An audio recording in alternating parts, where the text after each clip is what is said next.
Good evening, I'm Stu Bergier, and welcome to the 4th Republican Debate Pre-Show presented by Blaze Media. If you're watching us right now on BlazeTV, thank you so much for joining us. If you haven't yet subscribed to our platform yet, tonight's the night, really. BlazeDebate.com. If you use the promo code DEBATE, you'll save $30 on your annual subscription. It's BlazeDebate.com. The promo code is DEBATE.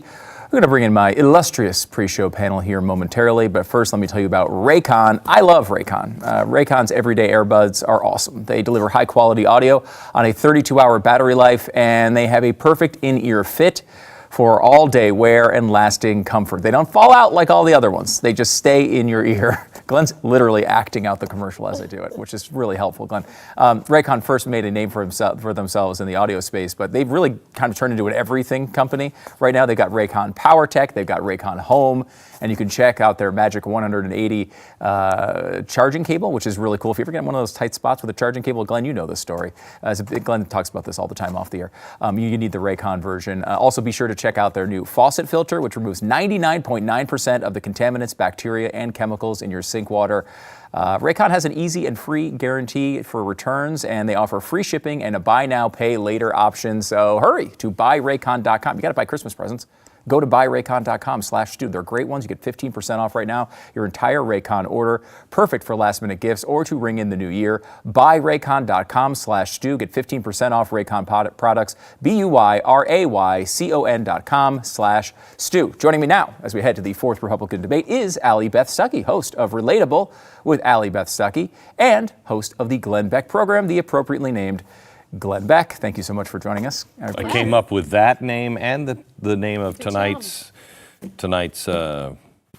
program. It's the 4th Republican Debate. I like that. You came up with that? And the Glenn Beck program. Wow. I did both of those. Wow. Both of those. So, yeah. No wonder you're in the Radio Hall of Fame. Yeah. That's the type of things you do. No. Let me go to you first, Allie. I have not talked to you since all this election stuff happened. And so I'm kind of fascinated to hear what your take is on. Can you give me a 10,000-foot view of what we're seeing and what we're getting ready for? Yes, everything that's going on right now. So I'm excited about tonight's debate, mostly because I'm excited to see my girl, Megyn Kelly. Ah, yes. Megyn Kelly stand for a long time. Otherwise, I'm not sure if I would be watching it, to be honest, and I wonder how many people feel that way. You know, there are things I like about all of the candidates. Rich Christie?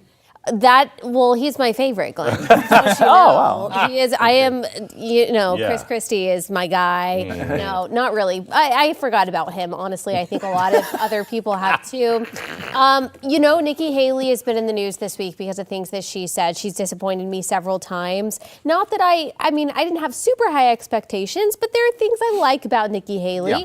The two things I'm talking about, or I guess the three things. She said some things on abortion. She invited Disney to come to South Carolina, which I thought was so silly. Where are you going to put it? Do the South Carolinians really want Disney infiltrating their schools, their curriculum? Of course not. And then this week, she said she doesn't think that the law has a place to protect kids from things like double mastectomies for teenagers and chemical castration. I'm like, okay, if the law doesn't have a place for that, then we don't need the law. We don't need the law, period.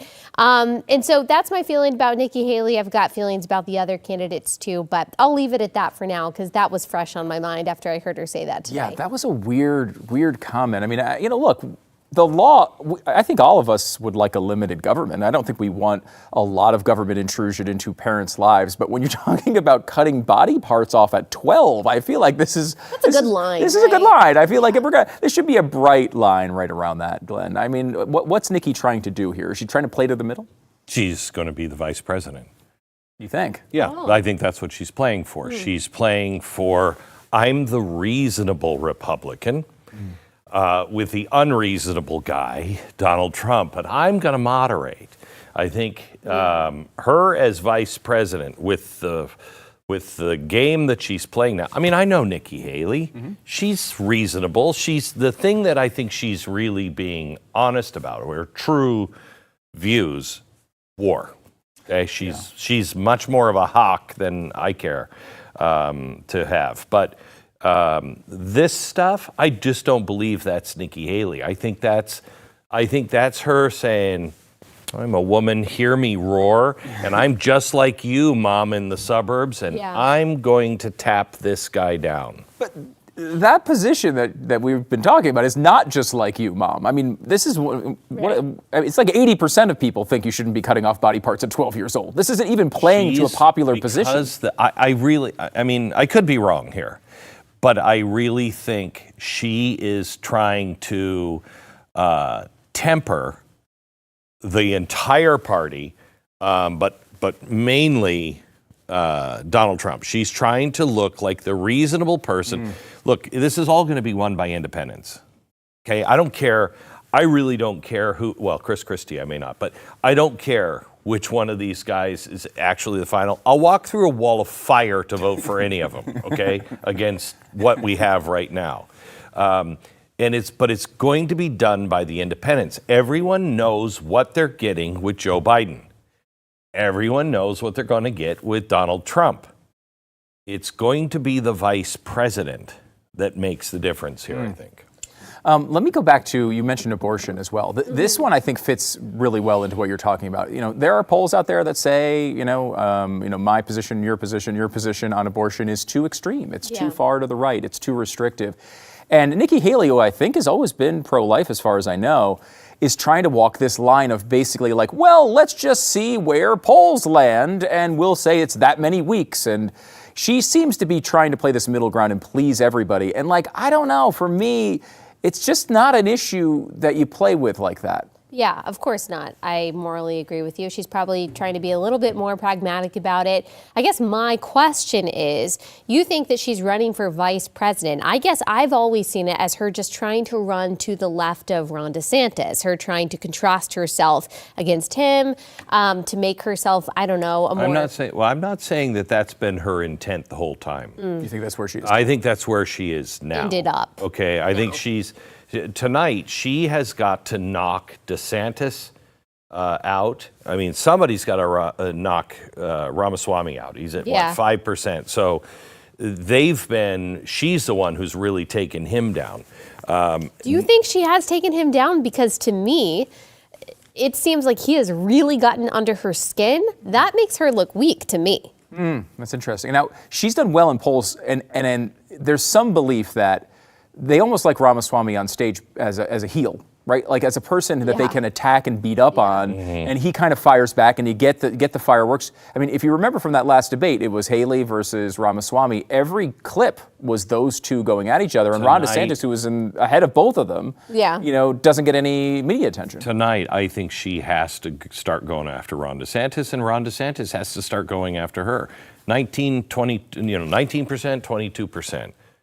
You got to separate yourself from each other.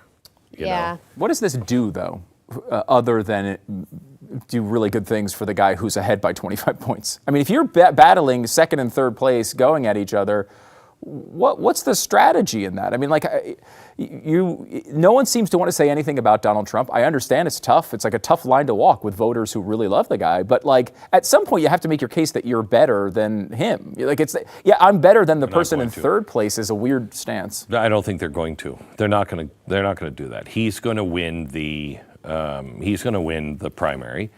So it's all a competition for VP. At this I really think so. Well, DeSantis is definitely not going to get the VP slot, though. No. So don't you think his camp thinks that there is a path for him, or do you think that they don't? I think his path is something's wrong with Donald Trump. Yeah. That his path is they put him in jail.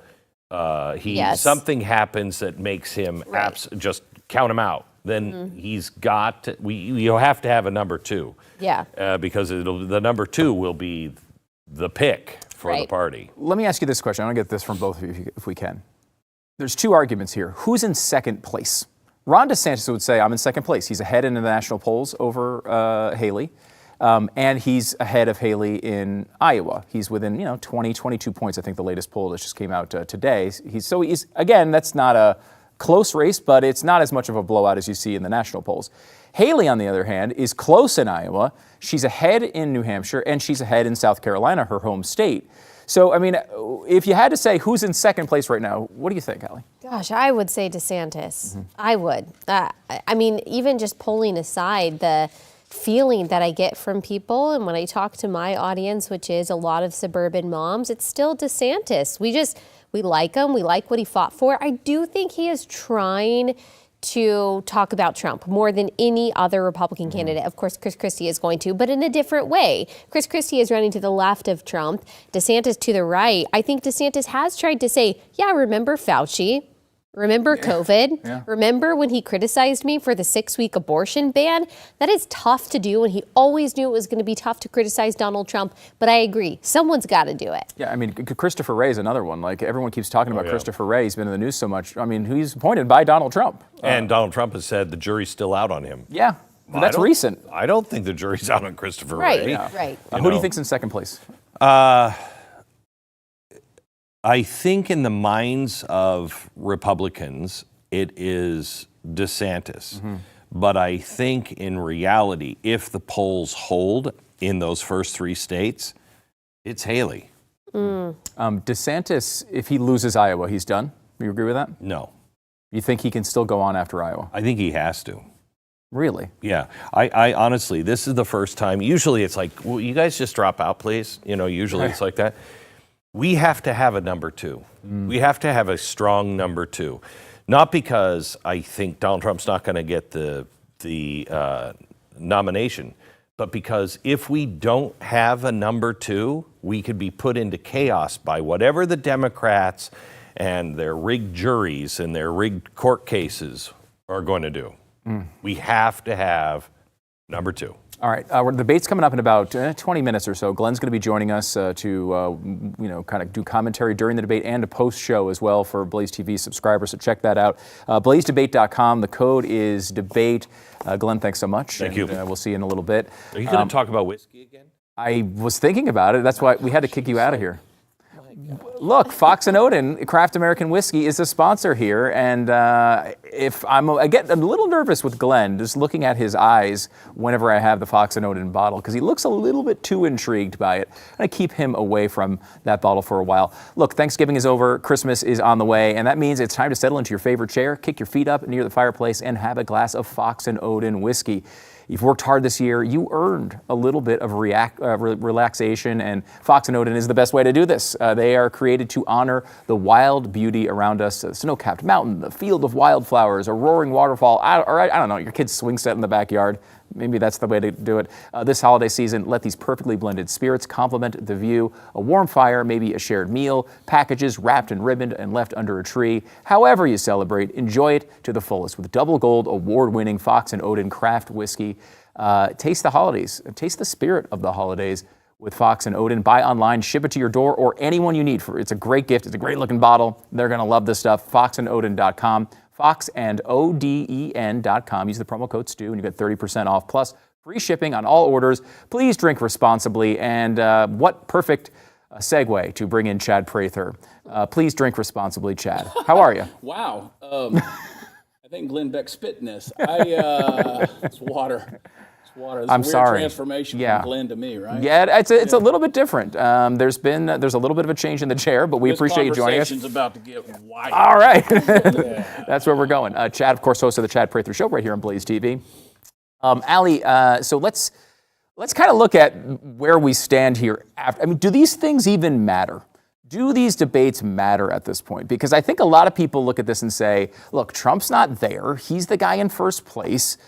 Why are we bothering with this? But, as Glenn just pointed out, a number 2 in this election might be more important than ever.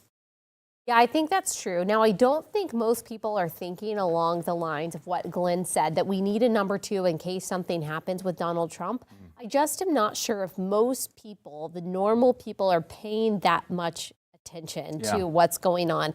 I don't think most voters are going to be watching the debate tonight. Now, I think it's interesting, but even as someone who is into politics and the news myself, I'm not sure that I would be watching the entire debate if this were just, a regular night at home for me. So I agree. Until it is, in my opinion, Ron DeSantis versus Donald Trump, it's not that interesting to that many people. Chad, have you been into these debates? You've been watching them? No, not a thing. Not at all? Thing. Really? Not a single thing. That's not how you're supposed to promote our debate coverage. I know, not a single thing. No, I've paid attention to them. I keep up with it. About like a lot of times, we consume a lot of news, a lot of culture, a lot of politics. So you try to keep up with what's going on, and the every bit of it. Oh. No, it would be. Is my Yeah, your mic mic, so you're having some mic issues. Talk to Allie. Okay. She'll have better insight. I totally agree. Here we go. We're breaking down the fourth one. Yeah, this is what happens. Look, this is live coverage. This is what happens. All right, go ahead, Chad. Back to me, Stu. That was fast. Wow. Maybe if they toss a knife out there on the debate stage, There we go. and just be like, you guys go for it, they'll fight to the death kind of thing. No, I agree with what Glenn was saying a little while ago. I think you do have to have a number two. I agree with him also. I think Nikki Haley in reality would beat DeSantis in regards to this. Because I think DeSantis, who was a rock star for Florida when he jumped in for this 24 election, just started to, it was a great debate the other night, I thought, with Gavin Newsom. Yeah. He's still a sharp guy. I mean, he's got the answers. He's run his state very well. But there was something that just kind of transformed whenever he jumped into the presidential race that did not translate well, I think, to the American voters. What do you think it is? I see almost a different Ron. I mean, if you just looking at it purely from a political candidate standpoint, he started to look weaker. I don't know if that was the Ron DeSanctimonious thing got to him. His suits, he lost a lot of weight. His suits started to wear a little bit different. The lift thing and the boots, I don't try to get into. I mean, when I'm making fun of something, that's one thing. But on a serious note, I try not to focus on stuff like that. It gets a little silly. Sure. But there was like something, it's almost like they stopped shooting him from the Superman pose from below and started shooting him down, and he just didn't look as big anymore. So it's a lot of just imagery. Imagery and the rhetoric, the smile thing, people started really focusing in on some of the weird nuances that everybody has. Yeah. And that's politics. They try to make you look weak. Which, listen, I said a long time ago, I said once DeSantis jumps into the race, what the news media is going to start doing, they're going to add two words to everything they always said about Trump, and that's going to be, he's worse. They're going to say, well, Ron DeSantis, Trump's doing this, but Ron DeSantis, he's worse. And that's exactly what they started to do. And I think they kind of created the imagery around that as well. I think one thing that I've noticed with DeSantis, and you bring up the Gavin Newsom debate, which he was really good in. Like, I thought he did a really good job. And part of it, I think, is in that debate, he was on the attack, right? Yeah. And I don't think that he can go on the attack in a Republican primary against Trump, because I think he'll lose. Exactly. But he's trying to walk some weird line. He's trying to be careful. He's trying to say to Trump voters, hey, your guy is pretty good. He did a good job, but I'll be a little bit better. And, there's a problem here, and I'll be able to solve that a little bit better. He promised you this, and I'll do it a little bit better. And that's a much different thing than he was trying to do against Gavin Newsom. Gavin Newsom, he was saying, you suck and I'm great. He can't do that with Trump. Well, it's a tough line to walk. And that's exactly what I was going to say, is that Ron DeSantis, when we loved him the most, it's because we had a common enemy. His enemy was our enemy, and he was our guy that was going on the front lines and saying, you know what, I'm going to take this bully for you. I'm going to talk down, to this reporter. I'm going to talk about Fauci. I'm going to defend, the vulnerable, the voiceless, the people who feel like they don't have power. I'm going to be their man. But now we don't necessarily all have a common enemy, because he's trying to get people to vote for him that really love Donald Trump, or that at least like Donald Trump. Most Republicans wouldn't call Donald Trump an enemy. And so, as you said, he's trying to walk that line, and I have sympathy for it. It's hard. That's got to be difficult, because he may be right about all the things that Donald Trump did wrong, but you can't go up there and rag on the guy. Yeah. You just can't. And he hasn't, which has made it difficult for him. Give me a split on this. How do you see this? Is so far the campaign, because again, no votes have been cast. Rick Santorum, Mike Huckabee were both very low in the polls at this point. In Iowa, there's still plenty of time. So I don't want to just dismiss this, but if you were to say how the campaign has gone so far, I think everyone would acknowledge, Trump's has been ahead. Maybe it hasn't gone as well for Ron DeSantis as you had hoped. How much of this is DeSantis doing something wrong, and how much of this is just Donald Trump being a unique force in the Republican primary with those voters, and it's just not a solvable equation? And we've seen a lot of talented politicians try to do this, and Since 2016, no one's been able to do it on the Republican primary side. It's a weird dynamic, right? A lot of people, they try to think of Trump as being some buffoon. I will tell you, as tonight's moderator, Megyn Kelly, has said many times, that Trump knows how to suck the air out of the room, but it's in a positive way because his charisma is just overwhelming. That translates in so many ways, hence the reason the blue-collar guy that's working underneath a car at an oil change shop understands a billionaire from New York, right? He just knows how to put that personality out there that's larger than life. Now, to be clear, I think if we're discussing who should be the number 2, I think DeSantis is that guy. I don't want my earlier comments to be taken out to say I want Nikki Haley. I really don't. I really, really don't. And of course, there's a lot of things that I wish that he would attack Trump on. Attack maybe is a strong word, but he needs to be called on the carpet with things that he said. Whether it's warp speed or the abortion thing, he needs to be called out on, because to me, both of those things are virtually unforgivable, and Trump's never going to ask for forgiveness on either of those things, and that's disappointing. So somebody should call him out on those things consistently. Yeah, and what do you think of the strategy here? Because he decided not to do these debates. Obviously, poll-wise, it's worked so far.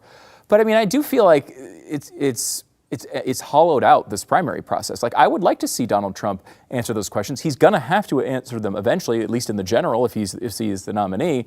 What do you think about him not coming to these? Was it the right strategy? Should he have done it, or what do you think he should have done?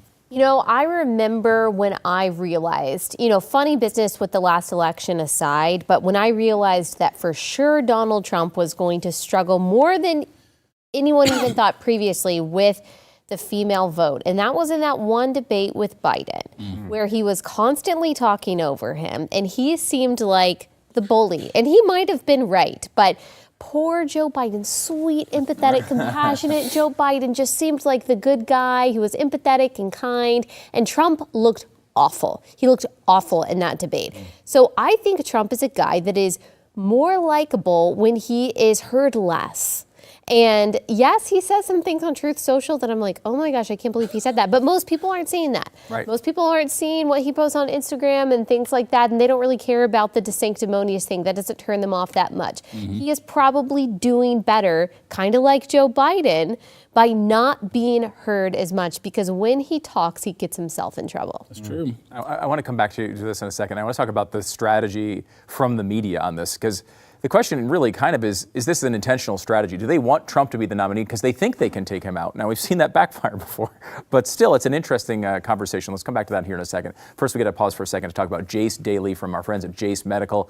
Jace Daily is a subscription service that allows you to get up to 12 months of a backup supply of your prescription medications. Covers a lot of medications, you've got cholesterol issues, diabetes, heart health, blood pressure, even mental health. Jace Daily has a ton of add-on options as well. Your order is reviewed by a certified healthcare professional and delivered straight to your door. So, being prepared for, all the things that might happen medically is something that you need to think about. We think about food and water and all these things if something goes wrong. Well, medicine's really important too. So find peace of mind by having a long-term supply of your vital medications on hand. Go to jacemedical.com right now and subscribe to Jace Daily. If you use the promo code STU, you can get a big discount on your order. It's jacemedical.com, Jase medical.com. Subscribe to Jace Daily today at jacemedical.com. The code is STU. So, Chad, is it an intentional strategy here? We were just talking about this, how we don't hear a lot from Donald Trump. Obviously, if he becomes the nominee, every quote-unquote bad thing he says, they're going to make look even worse. Everything that he did in office, they're going to try to trash. They're going to be talking about everything he does, every misstep, every bit of the trial. He was testifying, a former president of the United States was testifying in a court case, and it was nowhere. They weren't even talking about it. Yeah. He didn't get any coverage at all. It seems to me that they want him to win this nomination because they think they can beat him. Now, that might be totally wrong. He's obviously proven that wrong before. But it seems like right now what they want is to keep Donald Trump kind of in that, time heals all wounds mode for Republican primary voters. Yeah. Let him win, and then they go on the attack. Well, I think Republican campaigns would love nothing more than to see a Joe Biden meltdown sometime in the next 9 months, right? Where the guy suddenly goes into full-blown dementia, doesn't know his name, and That's a very scary thing for the country. But yes. But I think a lot of people are going, see, we told you all along. And so I think if you flip that over, the folks on the left are looking at it and saying, we want to see Trump go as far as he can because the justice system is going to take care of him. These indictments are going to catch up with him. He's going to wind up in prison, and we're going to say, aha, see, I told you that was your candidate. And ultimately, he's going to defeat himself. I don't see that happening because they are scared of him. In that they, in 2016, they turned the algorithm up, but they didn't turn it up enough because Hillary thought she was a shoo-in. Yeah. And that's when they took Trump for granted, right? And they know it's going to be close no matter what if Trump's in there. But they're waiting on that train wreck to happen. This guy... Man, let me tell you, the guy, you wake up at, early in the morning a few years ago and we go to Twitter and the guy tweeted out covfefe. 6 years later, we're still talking about what in the world covfefe means. It means his Adderall ran out and he fell asleep with his finger on the keyboard and he typed covfefe and we woke up and we're still talking about it like he was playing 4D chess and some kind of QAnon thing. It's like the guy has so much power to control everything. Isn't it amazing? They can try to silence him, but he still speaks volumes. It is very, very interesting. Okay, so we've got about, 4 or 5 minutes here before this debate is going to start. It is an interesting, Ileana Johnson from Washington Free Beacon is going to be there, Elizabeth Vargas as well, and Megyn Kelly. I was on with Megyn earlier today. You're dropping names now. Yes, I am. I wasn't on with Elizabeth Vargas or Ileana Johnson, but Who Megyn cares? Yeah, both of you have been on Megyn. I'm still knocking on the door. Like, what's up, Megyn? I think day is coming up. Yeah, any day now. I doubt it. She is. I think she's going to. I think this is the best crew they put up there. I think by far. I'm interested in actually hearing their questions. I mean, one of the key things about a Republican debate is I'd like to hear questions that Republican voters might find interesting, right? Unlike the Fox News one, where everything was couched in like the liberal assumption before they asked the question. Which is wild. I mean, that shouldn't be the way it is. So, a couple minutes left. Allie, let me go to you for Ron DeSantis. What does Ron DeSantis need to do tonight? If you were in his ear, you're backstage right now, he's getting prepped up. What's the type of thing? Does he need to go bold? What's his approach here? I think that his toughest match is not Nikki Haley on the debate stage, but Vivek, because Vivek is really the only one trying to run to the right of Ron DeSantis in certain ways, and he's saying all the right things in a very aggressive and viral way. Yeah. I mean, that used to be Ron DeSantis. He was the guy that could say the thing that was so conservative that no one else was willing to say and it would go viral. But now Vivek is trying to do that. So just as far as the debate goes, which I think the only people watching it are the people on Twitter anyway, like we need those moments. You need to be the most conservative, the most assertive, the just most aggressive guy on the stage saying the things that we conservatives want you to say. And he can, because he understands it, I think, better than Vivek. Vivek is very talented rhetorically. I think that DeSantis has a better handle on the policies. So show that in a way that is just as compelling as when you were going against Fauci. Yeah, I think that's, DeSantis would love Vivek to drop out. Like that would be very good. Not because he's going to get an extra 4 or 5%, but then he would be the most conservative person, even though I think he actually probably is more conservative than Vivek. Yeah. Let's go over for you. I know you're a Nikki Haley fan, apparently. You found that out tonight.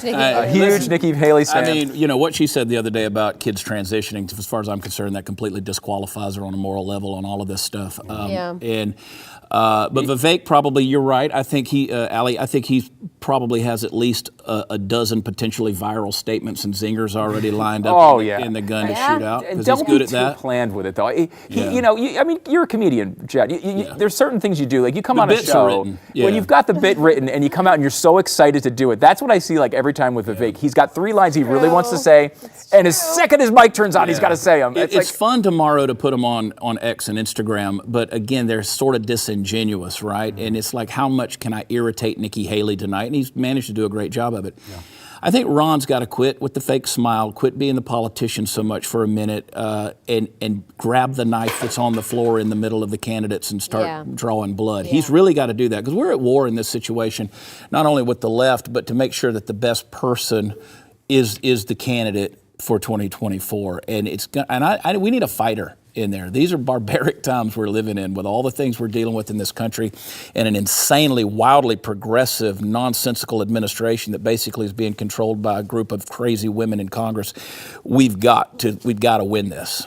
Yeah, it's interesting, too. You look at the final four here, and then along with Donald Trump, really the only one you might say it would not be obviously classified as a fighter would be Haley, right? Like DeSantis, you'd say that about Vivek, you'd say it even about Christie, right? Like, I mean, Christie, for all of his policy issues I have with him, he is a guy that likes to brawl with everybody. And of course, Trump would certainly be seen that way. And that's what the Republicans want, you know? I mean, and that's why it's going to be interesting to see if Haley can do something here, because she kind of does represent, I think, a Republican Party from years ago. Mm-hmm. You know, she has a policy prescription that was popular years ago. So it'll be interesting to see if she can kind of put this together. She's had a good run here, and we'll see if she has a good debate tonight. That's all we're going to have time for tonight as we go into the debate. It starts here in just seconds. The fourth Republican debate pre-show. Thanks so much for joining us on it. Chad Prather, host of The Chad Prather Show. Allie Beth Stuckey, host of Relatable with Allie Beth Stuckey. Thanks so much for joining us, guys. I appreciate it. Make sure to catch both of their shows right here on Blaze TV. If you haven't yet subscribed, be sure to head to blazedebate.com, enter the promo code DEBATE, and save $30 off your annual subscription. One more time, it's blazedebate.com. The promo code is DEBATE, and you'll save $30. Be sure to stay tuned. Blaze Media's coverage of the fourth Republican debate continues in just a few minutes. University of Alabama, history is about to be made.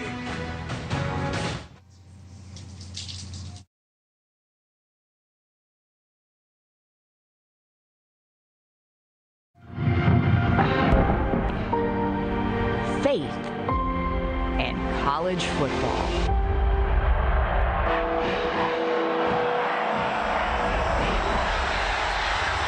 But on this night, the final showdown of the year moves to a new stage on America's newest cable news network. 40 days before the Iowa caucuses, millions of votes are still up for grabs. And 4 candidates are fighting for every last one of them. Who could catch fire and shock the political world? 2024 is do or die for us. We're not getting a mulligan on this. Governor Ron DeSantis. We have to have a new generational leader.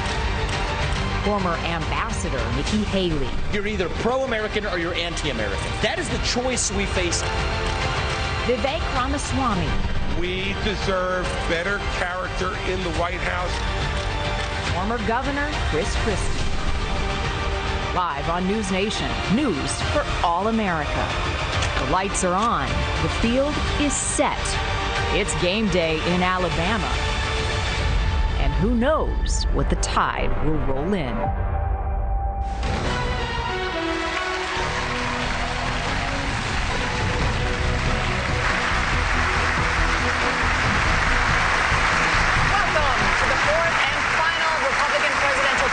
Debate of the year, live from the University of Alabama. I'm Megyn Kelly, host of the Megyn Kelly Show podcast on SiriusXM. I'm Eliana Johnson with the Washington Free Beacon. And I'm Elizabeth Vargas with News Nation, and we are live on News Nation and the CW. It is make or break time for the candidates on this stage right now, with the primary starting just weeks away. And we have a lot to cover over the next 2 hours. So let's begin with tonight's rules. Candidates will have 90 seconds to answer questions, 60 seconds to give a rebuttal at the moderator's discretion. You will all see the timing lights that will indicate when time is up and it's time to stop talking. And the time we have is critical over the next 2 hours, so we ask the audience to please keep your applause to a minimum. All right, with that, let's get started. On stage tonight, 4 candidates, all vying to become their party's nominee. And given the state of affairs in our political system right now, one of you might very well do it. Even many Democrats now admit that President Biden is a weak candidate. Just as many Republicans acknowledge that former President Donald Trump's multiple legal troubles could imperil his quest for a second term, all of which means one of you could wind up the leader of the free world. Having said that, Mr. Trump is nearly 50 points ahead of all of you in the national polls, 29 points ahead in Iowa, where the GOP caucuses are less than 6 weeks away. And so, as Republicans get ready to vote on whether any of you might be preferable to Mr. Trump, we begin with the question of electability. Governor DeSantis. Your campaign and its super PAC have spent the most money, had the most high net worth donors, and had a wave of momentum coming into this race after your big re-election win in Florida. You were seen by many as the candidate most likely to consolidate the non-Trump field. But here we are, a month out from the first real votes, and you haven't managed to do it. In fact, Nikki Haley is beating you in New Hampshire and South Carolina now, and closing in on you in Iowa. Not to mention Trump, who is not only dominating in the early states, but is beating you in Florida by over 30 points. Is it fair to say, as Senator Tim Scott did when he dropped out, that voters are telling you, not no, but not now? So we have a great idea in America that the voters actually make these decisions, not pundits or pollsters. I'm sick of hearing about these polls because I remember those polls in November of 2022. They said there was going to be a big red wave. It was going to be monumental, and that crashed and burned. The one place it didn't crash and burn was in the state of Florida.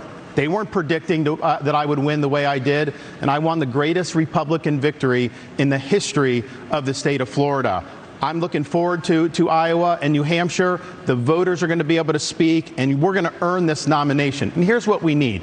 I am sick of Republicans who are not willing to stand up and fight back against what the left is doing to this country. You've got to be willing to stand strong, and you've got to be willing to beat these people. I'm the only one running for president that has beaten these people on issue after issue. We beat the teachers' unions when we did school choice. We beat Fauci on COVID. We beat George Soros when we removed 2 of his radical district attorneys. We beat the Democrats on election integrity. I have delivered results. That's what we need for this country. And you have other candidates up here like Nikki Haley. She caves anytime the left comes after her, anytime the media comes after her. I did a bill in Florida to stop the gender mutilation of minors. It's child abuse and it's wrong. She opposes that bill. She thinks it's fine and the law shouldn't get involved with it. If you're not willing to stand up for the kids, if you're not willing to stand up and say that it is wrong to mutilate these kids, then you're not going to fight for the people back home. I will fight for you and I will win for you. I think that was a very, very strong Ambassador Haley, opening from him. You left government service in 2018 punch. with just $100,000 in the bank. 5 years later, you're reportedly worth $8 million, thanks to lucrative corporate speeches and board memberships like you had with Boeing. Weeks ago, you met with Wall Street heavyweights, including leaders from JP Morgan, Goldman Sachs, and BlackRock. Several other billionaire investors are reportedly ready to endorse you, or recently have, all of which comes with expectations. Aren't you too tight with the banks and the billionaires to win over the GOP's working class base, which mostly wants to break the system, not elect someone beholden to it? I love her. Thank you. It's great to be here. You know, first I'll tell you, just to respond to Ron, he continues to lie about my record. I actually said his Don't Say Gay bill didn't go far enough because it only talked about gender until the 3rd grade. And I said it shouldn't be done at all, that's for parents to talk about. It shouldn't be talked about with schools. In reference to donors coming on board, look, we will take support from anybody we can take support from. But I have been a conservative fighter all my life. I was a Tea Party candidate when I became governor. We opposed every single corporate bailout we possibly could. We passed tort reform. We passed one of the toughest illegal immigration laws in the country. We passed pro-life bills. We moved in unemployment from 11% to 3%. We took on the unions, and we took on Obama when it came to the unions, the Syrian refugees, and everything in between. And so I've had a fight. And so as much as Ron says that's not true. But when it comes to these corporate people that want to suddenly support us, we'll take it. But I don't ask them what their policies are. They ask me what my policies are. And I tell them what it is. Sometimes they agree with me, sometimes they don't. Some don't like how tough I am on China. Some don't like the fact that I've signed pro-life bills. Some don't like the fact that I may oppose corporate bailouts. That doesn't matter. That's who I am. And that's why the most conservative grassroots group in the country, Americans for Prosperity, endorsed me last week. Well, because she didn't respond to the criticism. It wasn't about the Parents' Rights and Education bill. It was about prohibiting sex change operations on minors. They Today, do puberty this is the story. blockers. These are irreversible. Talk to Chloe Cole. She went through this. Now she's an adult. She's warning against it. She may never be able to have kids again. That is what Nikki Haley opposed. She said the law shouldn't get involved in that. And I just ask you, if you're somebody that's going to be the president of the United States and you can't stand up against child abuse, how are you going to be able to stand up for anything? That is the truth. We have it on video. Yes, you did. I said that if you have to be 18 to get a tattoo, you should have to be 18 to have anything done to change your gender. You said the law should stay out of it. She's just trying We're going to get she to has this to try in to more bail detail on later. this Let's finish point. with electability, but trust me, we're coming back to this issue. Mr. Ramaswamy, for months, you campaigned as a unifier. Then you stood up at the first debate and attacked all of your competitors as bought and paid for. The second debate, you changed your tune, saying these are good people on this stage, admitting you can come across as a bit of a know-it-all and rejecting the practice of personal insults.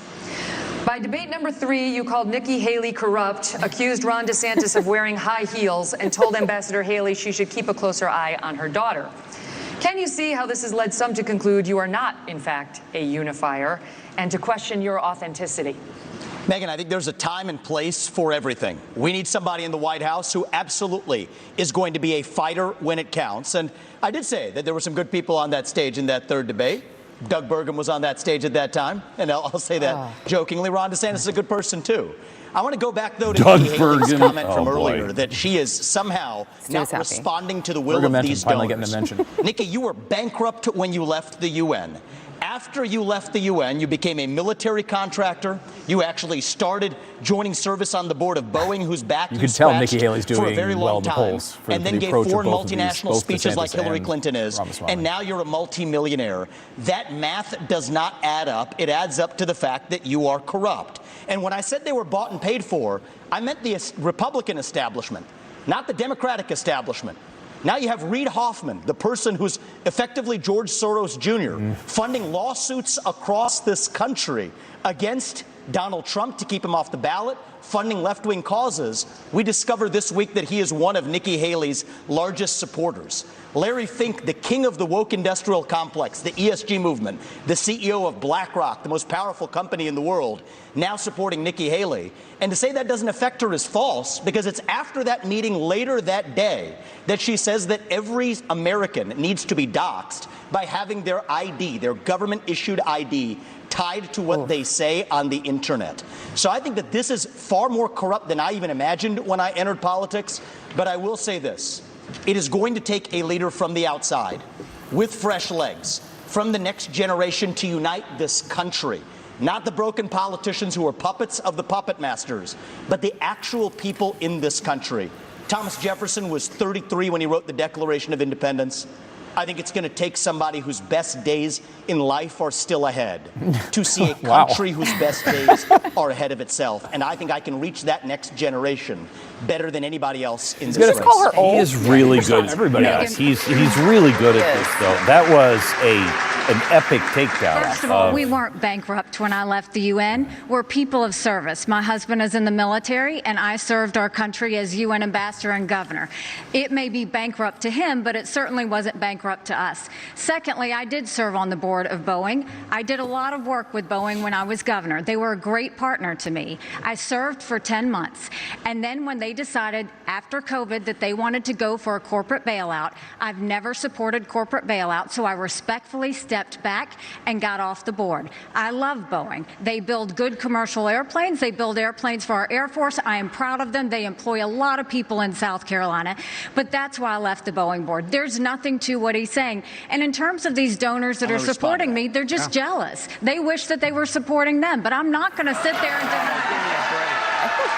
I don't think that's true. I don't want BlackRock. So, and Vivek, he wrote a book talking about ESG and these woke corporations and BlackRock.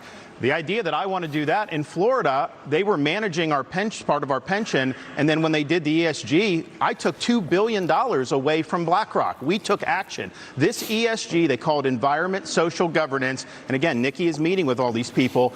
They want to use economic power to impose a left-wing agenda on this country. They want basically to change society without having to go through the constitutional process.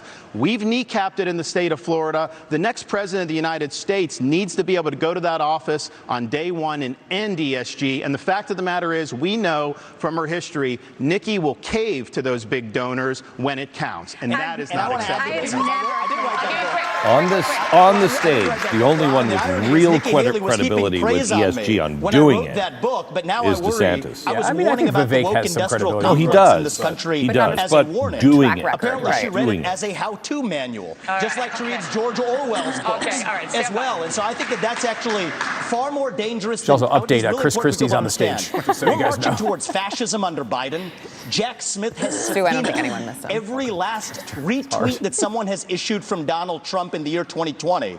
The only person more fascist than the Biden regime now is Nikki Haley, who thinks the government should identify every one of those individuals with an ID. That is not freedom. That is fascism. And she should come nowhere near the levels of power. Let That alone policy the is that policy is awful. Can I just say, can you speak? I really appreciate how that. you doing, sir? Good to see you. Can you please speak to the requirement that you said that every anonymous internet user needs to out themselves? They're both hitting you on it. I would be happy to, and I love all the attention, fellas. Thank you for that. I'll say this. What I said was that social media companies need to show us their algorithms. I also said there are millions of bots on social media right now. They're foreign, they're Chinese, they're Iranian. I will always fight for freedom of speech for Americans. We do not need freedom of speech for Russians and Iranians and Hamas. We need social media companies to go and fight back on all of these bots that are happening. That's what I said. As a mom, No, it's not. As a mom, do I think that social media would be more civil if we went and had people's names next to that? Yes, I do think that, because I think we've got too much cyberbullying. I think we've got child pornography and all of those things. But having said that, I never said government should go and require anyone's name. She said, I want your name. She As President of the United States, her first day in office, she said, one of the first things I'm going to do, I said we were going to get the millions of bots. She wants That's what she government said. ID to dox every American. That's what she said. You can roll the tape. She said, I want your name. And that was going to be one of the first things she did in office. And then she got real serious blowback, and understandably so, because it'd be a massive expansion of government. We have anonymous speech. The Federalist Papers were written with anonymous writers. Jay, Madison, and Hamilton, they went under Publius. It's something that's important, and especially given how conservatives have been attacked and they've lost jobs and they've been canceled. You know the regime would use that to weaponize that against our own people. It was a bad idea, and she should own up to it. Come on now. Good job.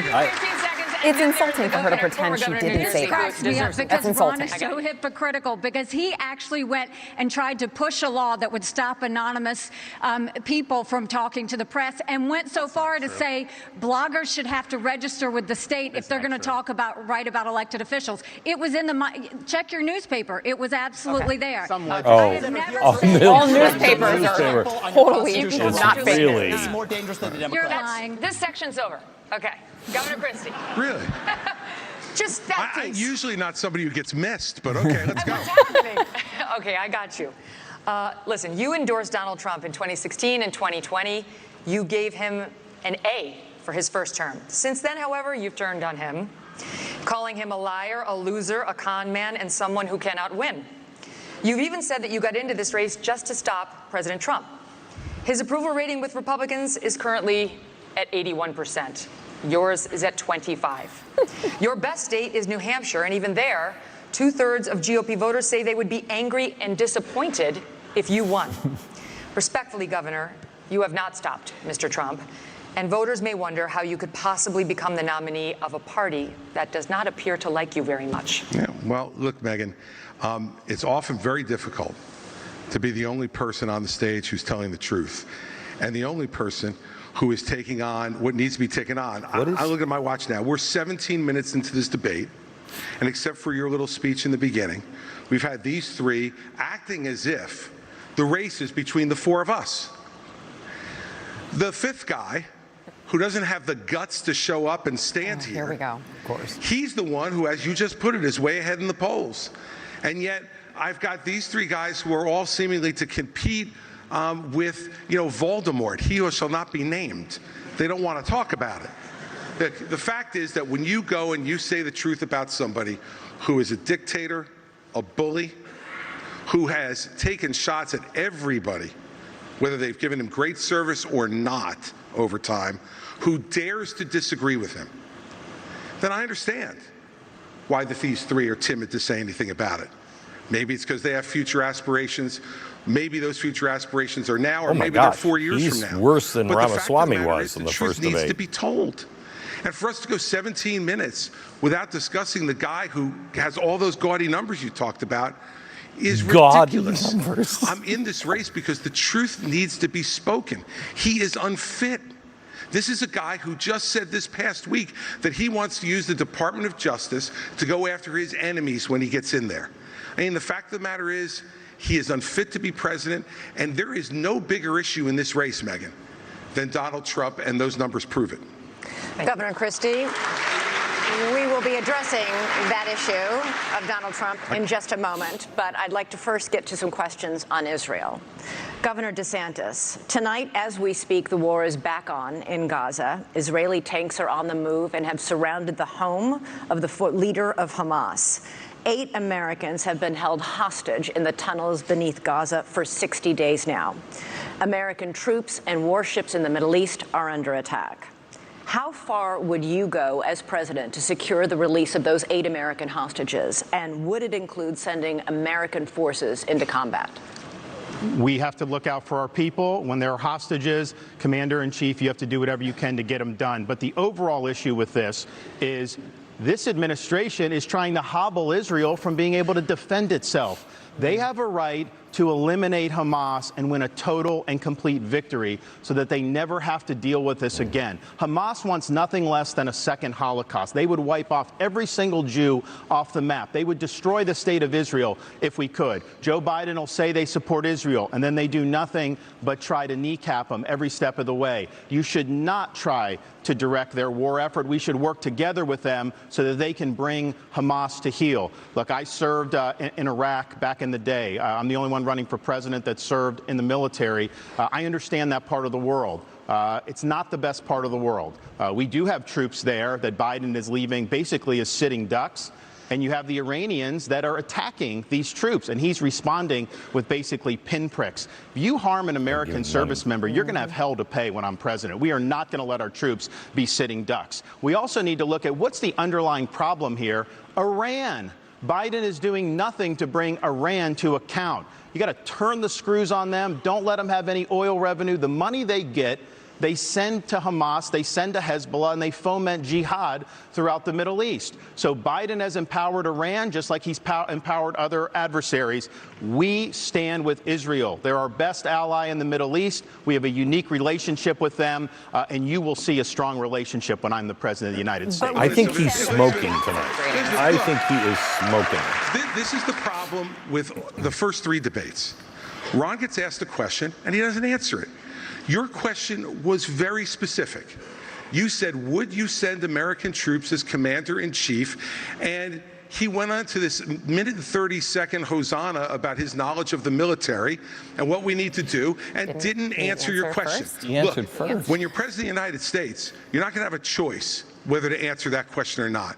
Your generals, your Secretary of Defense, your Secretary of State, your National Security Advisor are going to present plans to you. They're going to look at you and say, do we go or don't we, Mr. President? And you can't give a 90-second speech about your military service, as laudable as it is. Would you send American troops in to rescue those hostages? Absolutely. If they had a plan which showed me that we could get them out safely, you're damn right I'd send the American Army in there to get our people home and get them home now. And I'll answer that question directly. Thank you, Governor Christie. I don't think it would be the Army that we would send in. Mr. Ramaswamy, you have said it was irresponsible for Ambassador Haley to call Hamas's terrorist rampage an attack on America and for her to, quote, rabidly shout, finish them, end quote. The Hamas terror attack left dozens of Americans dead and was the deadliest attack on Jews since the Holocaust. Why wouldn't it be a good thing to finish Hamas? Finish them was purposefully vague in a discussion that included Iran, which is what I objected to. And I think it's, as U.S. president, you have to be responsible. What happened to Israel was dead wrong. What Hamas did was medieval. It was subhuman. It was immoral. And we have to call that out for what it is on October 7th. But to say that that was an attack on America fails a basic test. I mean, Nick, if you can't tell the difference between where Israel is and the U.S. is on a map, I can have my 3-year-old son show you the difference. That is irresponsible because it has major consequences, because that doesn't leave room for what actually is an attack on America. So I believe I have the strongest pro-Israel position actually on the stage, even though it's a little bit different than the standard GOP talking points. And it is this. The founding vision of Israel, David Ben-Gurion, the George Washington figure of Israel, what did he believe? He believed that we don't want, as Israel, to depend on the fleeting sympathies of the West and have our hands tied. I think Israel has an absolute right to defend itself to the fullest, without the U.S., the UN, or the EU, or anybody else second-guessing their decisions, as the Biden administration, guess what, is now starting to do. I think that's a more deeply pro-Israel position than anybody else, and it keeps the actual lines of accountability clear because it is a pro-American position. And as leader of the United States of America, just as a father of 2 sons, my sole moral duty is to my family. As your next president, my sole moral duty is to you, the people of this country. That's how I'm going to lead. So I'll tell Bibi, you smoke the terrorists on your southern border, you go ahead and we're rooting for you. We're going to smoke the terrorists on our own southern border, and that's how I'm going to lead this country. But Americans were killed in that attack.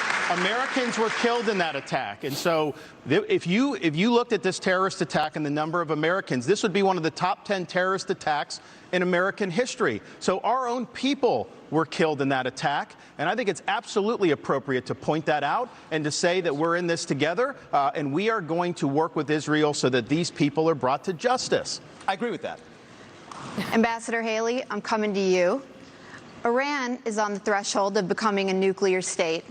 The Wall Street Journal reported that Iranian military leaders gave the green light for Hamas's attack on Israel. You said in last month's debate that, by contrast to the Biden administration's approach to Iran, you would, quote, punch them once and punch them hard. Were you saying that it's time to bomb Iran? No, I was not saying it's time to bomb Iran, but I will tell you, I dealt with Iran every day when I was at the United Nations, and they only respond to strength. What they don't respond to is when you weaken the sanctions like they did on Iran that allowed China to send them billions to fill their proxies. What they don't respond to is when you give $6 billion for 5 hostages. That only makes them want more hostages. What they don't respond to is when they do 140 strikes on our men and women in Syria and Iraq, and we do nothing but just some small shots back. You've got to punch them, you've got to punch them hard, and let them know that. That's the only way they're going to respond. So the way you do that is you go after their infrastructure in Syria and Iraq where they're hitting our soldiers. That's what you do, and then that's when they'll back off. The problem is you have to see that all of these are related. If you look at the fact Russia was losing that war with Ukraine. Putin had hit rock bottom. They had raised the draft age to 65. He was getting drones and missiles, drones from Iran, missiles from North Korea. And so what happened? When he hit rock bottom, all of a sudden, his other friend, Iran, Hamas goes and invades Israel and butchers those people on Putin's birthday. There is no one happier right now than Putin because all of the attention America had on Ukraine suddenly went to Israel. And that's what they were hoping is going to happen. We need to make sure that we have full clarity that there is a reason, again, that Taiwanese want to help Ukrainians because they know if Ukraine wins, China won't invade Taiwan. There's a reason the Ukrainians want to help Israelis because they know that if Iran wins, Russia wins. These are all connected. But what wins all of that is a strong America, not a weak America. And that's what Joe Biden's given us. I want to say one thing about the tie to Ukraine, if I may. So foreign policy experience is not the same as foreign policy wisdom. I want everybody at home to know that I was the first person to say we need a reasonable peace deal in Ukraine. Now a lot of the neocons are quietly coming along to that position, with the exceptions of Nikki Haley and Joe Biden, who still support this, what I believe is pointless war in Ukraine. And I think those with foreign policy experience, one thing that Joe Biden and Nikki Haley have in common is that neither of them could even state for you 3 provinces in eastern Ukraine that they want to send our troops to actually fight for. Look at that. This is what I want people to understand. These people have, I mean, she has no idea what the hell the names of those provinces are, but she wants to send our sons and daughters and our troops and our military equipment to go fight it. So reject this myth that they've been selling you, that somebody had a cup of coffee stint at the UN and then makes $8 million after, has real foreign policy experience. It takes an outsider to see this through. Look at the blank expression. That's what I would point to. I don't know if it would be provinces. Yeah. She wants to actually fight for. And there's your puppet masters right there, the donors. That's a tough question. Okay, hold on. So good Let at me just this, say this something format. here. You know, He really is. his reasonable peace deal in Ukraine, he made it clear. Give them all the land they've already stolen. Promise Putin you'll never put Ukraine in Russia, and then trust Putin not to have a relationship with China. Let me tell you something. That's no That's reasonable. not my deal. That's not my deal, Yes, Chris. it's exactly what you I'll said. describe You my do deal this to at you. every debate. I'll tell you exactly what it is. Don't I'll interrupt tell me. you I what the didn't deal is. interrupt you. Okay? You say Tell them this. about how you want to do send our this. kids to die. You Go do for it. this at every debate. You go out on the stump and you say something. All of us see it on video. We confront you out on the debate stage. You say you didn't say it, and then you back away. And I want to I'll say tell you what? exactly what I said, Chris. I'm not done yet. Well, this now is look. Hold on. And here's What is this? He's got to be aggressive, right? What else is he going to do? This is the fourth debate. The fourth debate that you would be voted in the first 20 minutes as the most obnoxious blowhard in America. So shut up for a little while. I'm going to respond to that. I want to say Your something version else. of I think Christie might win that debate. I'll take that. I want to say something else. We're now 25 minutes into this debate. He's got to watch. We know that. He has insulted Nikki Haley's basic intelligence. Not her could she answer positions, her basic intelligence. She doesn't know regions. She wouldn't be able to find something on a map that his 3-year-old could find. Look, if you want to disagree on issues, that's fine. And Nikki and I disagree on some issues. But I'll tell you this, I've known her for 12 years, which is longer than he's even started to vote in a Republican primary. And while we disagree about some issues and we disagree about who should be president of the United States, what we don't disagree on is this is a smart, accomplished woman, and you should stop insulting So her. I'm going to take this. I'm going to take several times over. So first of all, I think we just learned something from Chris. I think that makes her look weak. We learned three things right there. First of all, Chris Christie also doesn't know what provinces in eastern Ukraine. No. He actually wanted us We to got it. You memorized 3 provinces in eastern Ukraine. We got it. policy experience was closing a bridge from New Jersey to New York. Yeah. So do everybody a favor, just walk yourself off that stage, enjoy a nice meal, Yeah. and get the hell out of this Enjoy place. a nice meal. I think if you're going to actually send your Megyn sons said and she daughters wanted to they go wanted to die open in this up somebody and let them else's fight, war. and they are You doing better- that. Excuse Sure me, are. Chris, I'm speaking, and I'm not done yet. I haven't you had heard your a chance, time when you aren't and we're going to be speaking. done. So listen up to this: is if these people want to send your sons and daughters to go die in Ukraine, they've been arguing for it for a year. $200 billion of our taxpayer money sent over. Neither of them could even name for you the provinces that they actually want to protect. And this is the people who have been touting their so-called foreign policy experience. It is intellectual fraud. These people are lying to you, the same people who told you about weapons and mass destruction in Iraq. To justify that invasion, didn't know the first thing about it, yet they sent thousands of our sons and daughters to go die. The same people who told you the same in Afghanistan, where the Taliban is still in charge 20 years later. $7 trillion of our national debt due to these toxic neocons. You can put lipstick on a Dick Cheney, it is still a fascist neocon. Thank and you, you gotta Mr. see that Ramaswamy. today. Thank you, It's Mr. Dick Ramaswamy. Cheney all over again in this party. Thank you, Mr. Ramaswamy. 15 seconds. It's been spicy, though. This has been spicy. Name the provinces. Neither of you could even name the first thing about Eastern Europe. I think we've had enough of this. Think about that. Let me just. It's actually Crimea is the wrong answer. All right. You hear that? I didn't hear anything. I couldn't hear it. Let me just She say this. named 3 You provinces. know, Did she? this is the kind of thing where he talks She needed about to. I was experience. surprised she didn't just blurt it You out. know, I was the U.S. Did she attorney actually get them? in New Jersey Yes. when the terrorist attacks were launched against the United States in 2001. I brought the first two cases in this country against terrorists who tried to attack us again. And I know about the threat of terrorism and bullying in this country and around the world. But her answer And was covered. At that time, he was learning about the He's not provinces one, in but two of Ukraine, them. sitting with his smart-ass mouth at Harvard. That's what was going on. And so the fact of the matter is, and back then he was a Democrat. So you know, the fact is that all he knows how to do. Well, you were busy hugging Barack Obama, getting him elected. Thank you. All he knows how to do is insult good people who have committed their lives to public service. They're and taking not him say out. anything that They have moves the ball surrounded, down the they field for have the United taken the States. votes. Thank you, Governor Christie. They're all going to fight We're gonna after. take a quick Their break. goal Cool is things take down. him out. When we come back, There's we're no going to incentive for him to go anywhere, though. That's what's fascinating about that is Ramaswamy, if of all the people, has the incentive to stay in because he's sort of acting as a Trump, surrogate. At least that's what he's being accused of, and he obviously has an affinity for Trump and maybe is looking at a VP role or something to that effect. So I don't think he's going to want to drop out. He's got plenty of money. Yeah. And although it's been fascinating because although obviously DeSantis is polling higher than him, Vivek is clearly the loudmouth on the stage. So DeSantis is like, I'm just going to stand back and let him take all the heat. Yeah, it's true. But it's a risky strategy, right? Like after these debates, every single time, what we've done is talk about who Vivek got in a fight with. Mm-hmm. That's been basically the coverage. And his numbers keep going down. It's not working for him specifically as a candidate, but it's also not allowing someone like DeSantis to shine, or even Haley. I just find it interesting how Chris Christie turned his gunship right directly at Vivek. Yeah. And I think, and I'd love to hear from you, I think that made Haley look weak because she kind of put her eyes down, right? I agree. She should have been, Chris, I really appreciate it, but I don't need you to defend me. Yes. Here are the 3 provinces. Yes. Okay?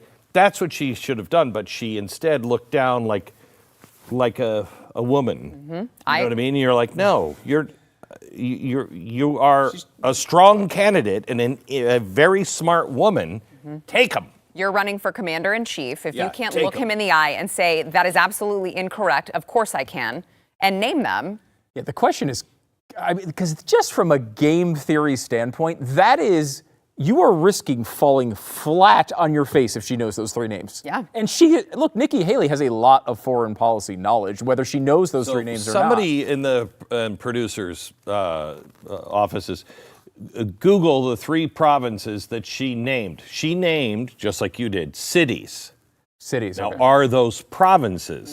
Yeah, I don't know because they always said the Donbas region is what I would talk about. So that's maybe not a province. Again, first of all, no one in the audience knows this either. No. It's a cheap tactic, right? And it's a tactic that works if it works. Like if you can get them to not have the knowledge, you do look like you're out of. I was always thinking back in 2016 when Donald Trump was at the beginning of his journey, and people were trying to figure out how you take out Donald Trump in a debate. He wins every one of them.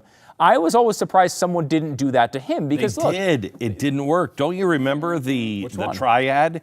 Well, that was the question from the moderator. I'm talking from one of the candidates. That was Hugh Hewitt who asked the triad question. But again, he didn't know it. But both Rubio and Paul sort of bailed him out on that question, if I remember right.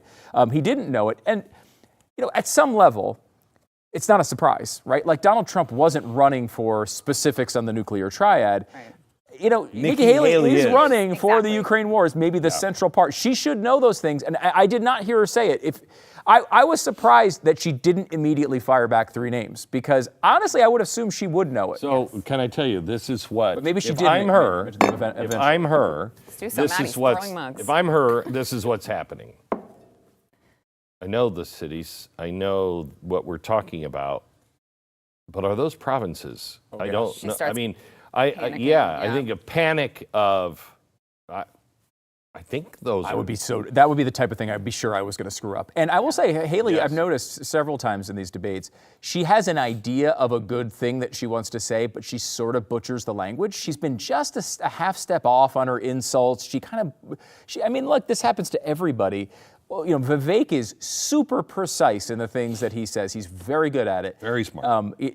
Haley she does occasionally get caught up in her own words, and that's a big moment. If she screws that up, she's going to be said, hey, wait a minute, this is the one thing you said you had expertise in. The way she said it when everybody was talking, the way she said it had confidence behind it. I think, I could be wrong, but I think what she was like was, well, I know, and then missed the moment, and then was like, no, I'm right. Boom. Yeah, that's fascinating. I think I would have just gone, Herbenstein. I would have just. It just would have ended with a Stan. Yeah, something Stan. Something Stan. Something Stan. Something Stan. Is that the right region of the world? All right, we're joining back. Nation from Tuscaloosa, Alabama. I don't know if people know the News Nation and their heritage, where they come from. This is Superstation WGN. Are among the most pressing issues for Republican voters right now. Both the issue of migrants crossing illegally into our country and the separate issue of fentanyl being smuggled in mostly through legal ports of entry. All year, News Nation has been at the border documenting the crisis. In 2023 alone, Border Patrol encountered a record 2.4 million migrants. All 4 of you have talked tough. The question now is, how realistic is the talk? So, Governor DeSantis, I'd like to start with you. You have pledged to send the military to the southern border on day 1 of your administration with orders to shoot, quote, stone cold dead anyone illegally entering with a backpack that you believe contains fentanyl. Critics have called this a shoot first, ask questions later policy that would amount to extrajudicial killing. You are a former military lawyer. Why do you think this idea of yours would be legal? The drug cartels are invading our country, and they are killing our citizens by the tens of thousands every year. We had a situation in Florida. There was an 18-month-old baby that was crawling on the floor of an Airbnb rental. There was fentanyl residue on the carpet, and the baby died. Is this acceptable in this country? I know the elites in D.C., they don't care. They don't care that fentanyl's ravaging your community. They don't care that illegal aliens are ravaging our community and overwhelming our community. The commander-in-chief not only has a right, you have a responsibility to fight back against these people. And does that mean shooting first? It means you're going to categorize them as foreign terrorist organizations, and we will identify, just like we would anywhere. When I was in Iraq, the Al-Qaeda wasn't wearing a uniform. You'd see anyone walking down the street, they all had man dresses on. You didn't know if someone had a bomb, an IED attached or not. And so you had to make a judgment based on intelligence, based on positive identification. But we're going to be able to get the intelligence on these cartel people. And here's the thing.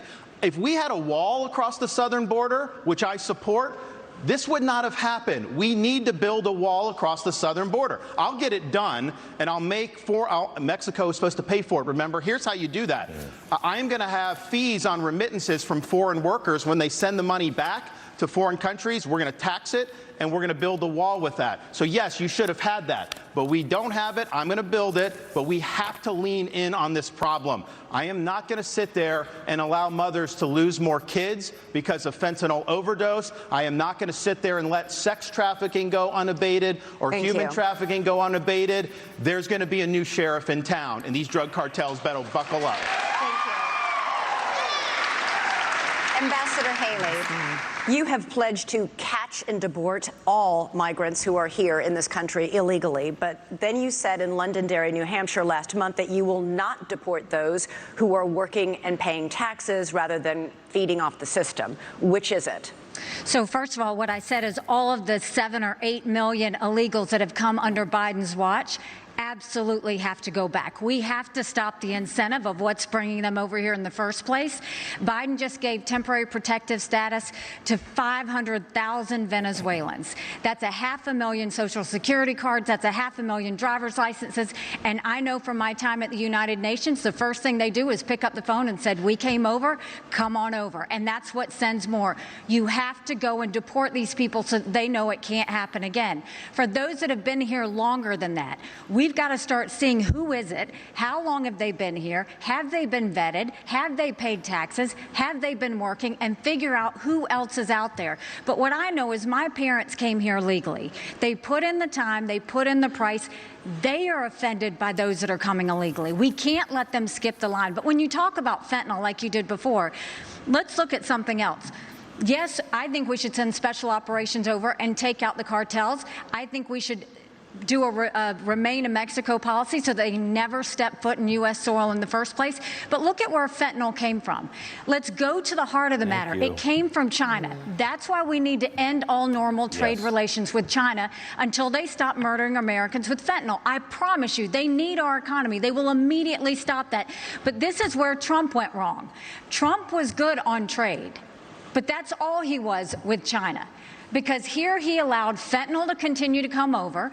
He continued to allow them to he would give them technology that would build up their military and hurt us. He allowed the Chinese infiltration for them to buy up farmland, to put money in our universities, and to continue to do things that were harmful for America. We now have a spy base in Cuba and police stations, and Trump didn't do anything about it. Thank you. China, though, I mean, listen, this is rich, because when she was governor of South Carolina, she was the #1 ranked governor of bringing the CCP into her state. She wrote a love letter to the Chinese ambassador saying how great a friend China is. You can look at it. We put it on our website, rondesantis.com. There's also a video of her as governor standing in front of a Chinese flag with a Chinese business saying that she now works for them, talking about this Chinese company. So she's been very weak on China. Now, here's the problem. The rhetoric is different, but the one, her donors, these Wall Street liberal donors, they make money in China. They are not going to let her be tough on China, and she will cave to the donors. She will not stand up for you. 15 seconds, Ambassador. First of all, he's mad because those Wall Street donors used to support him and now they support me. The second thing is he has a company, a Chinese company, UGAS, that he just did a rally there last year. They have given you $340,000 in campaign donations between them and their employees. They are tied to the Communist Chinese Party. Jinko Solar is another one. They went and expanded. You gave $2 million in subsidies. I banned China from buying land in the state of Florida. The Department of Homeland ejected the Confucius Institute. Nikki Haley brought Confucius Institutes to the universities in South Carolina. That is not true. I ejected them. So I have a record of standing up and do what's right. And here's the thing. You have a record of lying. She's trying to say things like that. Even the liberal media groups that usually if I say the sky is blue, they'll fact check me and say that's wrong. They looked at her charges. They said it was totally false, that they could not find one instance of me recruiting a Chinese business coming to Florida. You know why? Because we never recruited any Chinese businesses to the state of Florida. He's smoking Mr. This is his most aggressive. Over the past year, fentanyl has killed more than 75,000 Americans, 1,000 of them right here in Alabama. You have vowed to use the military to, quote, annihilate drug labs inside Mexico, something the president of Mexico said would be a hostile act. But fentanyl can easily be made anywhere, and labs that are shut down can easily and quickly be replaced. Are your tough enforcement policies offering false hope to a country racked by addiction? To the contrary, I don't think it's going to have to come to that if we deal with the actual demand side problem that we also have in this country. I mean, the easy part is talking about how we're going to use our military to secure the border. I will, and I believe that everybody else wants to do the same thing. But the harder part is dealing with the crisis of purpose and meaning, the mental health epidemic raging across this country like wildfire. And there's a reason why after the opioid crisis, you see fentanyl. And even after we get fentanyl, and we are going to be sure to make sure we do it, this one is worse for many reasons. They're illegally lacing it into pharmaceuticals, so it's more dangerous. But we're deluding ourselves. The real false promise here is thinking that we're going to have dealt with that underlying mental health epidemic in this country by just dealing with the demand side of it. But I want to get back to this issue of the root cause, because a lot of these are coming from labs in Wuhan, China, of all places. Drug materials that are going to the Mexican drug cartels that they're pumping across that southern border like a modern opium war. I think it is going to take a U.S. president that's going to have a very different conversation with Xi Jinping than what Joe Biden just had in California. I will tell Xi Jinping, you will not only not buy land in this country or donate to universities in this country, U.S. businesses won't expand into the Chinese market until they're playing by the same set of rules. And the same country that's putting fentanyl into illegal pharmaceuticals in Mexico, it's no coincidence, is the exact same country that also unleashed hell on the world with the COVID-19 pandemic. We also have to hold them accountable with every financial lever that we have available. So all three that is of what them it actually means to I stand like with a spine. on this issue. And you mark my words, if we're willing to stand with a None spine, of them are saying China will absolutely what have to fold happens to because our they're in a tougher economy spot than we are. when And then we're China back to playing by the same set of rules. Thank you, Mr. Ramaswamy. Thank you. It's easier to talk Let's tough talk and not about address the that. economy. Right. When's the last time Haley. Megyn asked a question? Homeownership has always been third part question, of the the whole thing? American She asked the dream, but first it's three, and then increasingly hear out from of her. I reach think for they're younger sharing. Americans. This year, 45 mortgage minutes rates in. reached 30-year highs. Home prices have risen $190,000 over the past decade. Is this the free market at work? Or should the federal government do something to make homes more affordable? Well, first of all, I mean, you're exactly right. My daughter just got married, and I saw how hard it was for her and her husband to buy a home. Right now, the average homeowner in America is 49 years old. You've got young people everywhere. That used to be the American dream, and now it's out of reach. But you look at what happened. You first of all look at what the Fed did. The Fed did a terrible job when they allowed all of that money to go through. You saw the Treasury bond rates go up. That affected mortgage rates, that affected automobile rates, that affected insurance rates. And so now we have a high interest rate. You've got a supply issue. Ask any builder. The supply issues have continued to be there. That's caused the rate to go up. And then you've got insurances that have gone up. And so what you have is a lot of younger people feel bad for who, Chris one, Christie having to can't stand this long. afford a home, but two, I the mean, banks aren't a lot of lending weight them to any hold. money. He does not look They've made the comfortable up there. regulations so hard I feel that bad they for him don't because want to he give keeps taking loans a on side mortgages shot at him. anymore. Yeah, that's so good. what No we have to do is profiles we of have to Chris. open it up. We have to, one, They're not doing that to grow our Ramaswamy. economy so that people have more money in their pockets. We've got to look at the supply chain and make sure that we are funneling that so that builders don't have to sit there and go overseas to find things. And then we need to make sure that we really stop paying down this debt, make sure that we stop the borrowing, stop the spending. I'll veto any spending bill that doesn't take us back to pre-COVID levels, because our kids are not going to forgive us for all the spending that happened. And as much as everybody wants to talk about how Donald Trump had a good economy, $9 trillion in debt, he did just in 4 years. And we're all paying the price of that, including those mortgage prices. We're going to come back to President Trump, I promise. And why would you take money DeSantis, the latest News from Nation BlackRock? Decision Desk poll found that inflation tops the worries of American voters. 61% say they're very concerned, and the working class is hardest hit. Economists say this was fueled by a glut of federal spending. The Biden administration has added $6 trillion to the national debt so far, but President Trump wasn't exactly a penny pincher. His administration added $7.8 trillion. Do Republicans, including President Trump, share the blame for inflation? And what concrete steps would a President DeSantis take to help Americans make ends meet? The borrowing, printing, and spending of money was both parties in Washington, D.C. That's just a fact. These Republicans in Washington have spent. It's driven your prices higher, and it's driven your interest rates to the point where you can't afford. I met a young fella in Iowa. He had graduated college a couple years ago, and he's like, Governor, I don't have a chance. I'm gainfully employed. He's like, I have no chance to afford a home and start a family. That is taking the American dream away from people. So we're going to get the inflation down. We're going to get the interest rates down. We are going to reduce spending, and I will be willing to veto, and I vetoed a lot as governor of Florida, and we'll do that. We're also going to open up all of our domestic energy for production. Lower your gas prices, lower the price of fuel. That's going to help the economy. It also help jobs, and we'll do it. But, you know, another thing that's burdening young people are these student loans. Now, I don't support having a truck driver having to pay a student loan for someone that got a degree in gender studies. That is wrong. We should not have taxpayers do that. What I'm going to do, though, is I'm going to get to the root cause of the problem. These student loans are going to be backed by the universities because they need to have an incentive to produce gainful employment for people. They should not be indulging in ideological studies. They should be focusing on things that work. And we're going to take some of this money and we're going to move it to actual vocational training. In Florida, we doubled apprenticeships. We have more truck drivers. These are in-demand skills. Don't let anybody tell you that the only way you can be successful is through a 4-year brick and ivy degree. That's one way you can be. It's not the only way. And we're going to fix that problem in the United States of America.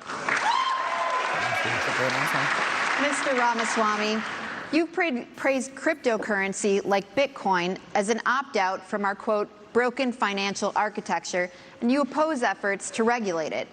The head of the largest international crypto exchange just pleaded guilty to allowing his platform to launder money for terrorists, including Hamas. You say your cryptocurrency plan will, quote, ensure economic freedom for Americans, end quote. Won't it also ensure economic freedom for fraudsters, criminals, and terrorists? Look, fraudsters, criminals, and terrorists have been defrauding people for a long time. Our regulations need to catch up with the current moment. The fact that SBF was able to do what he did at FTX shows that whatever they have as the current framework isn't working. And I think it is nothing short of embarrassing that Gary Gensler, the current leader of the SEC, in front of Congress, could not even say whether Ethereum counted as a regulated security or not. And so I think that this is just another example of the administrative state gone too far. Here's the dirty little secret in American politics today. The people who we elect to run the government are not the ones who are even actually running the government. It is the bureaucrats in those 3-letter agencies that are writing regulations that Congress never gave them the authority to write. And the good news is a U.S. president can absolutely fix that. That takes a U.S. president with a spine. So what I've said is in my administration, by the end of year 1, we will have a 75% reduction in the number of federal bureaucrats. We will shut down government agencies that should not exist.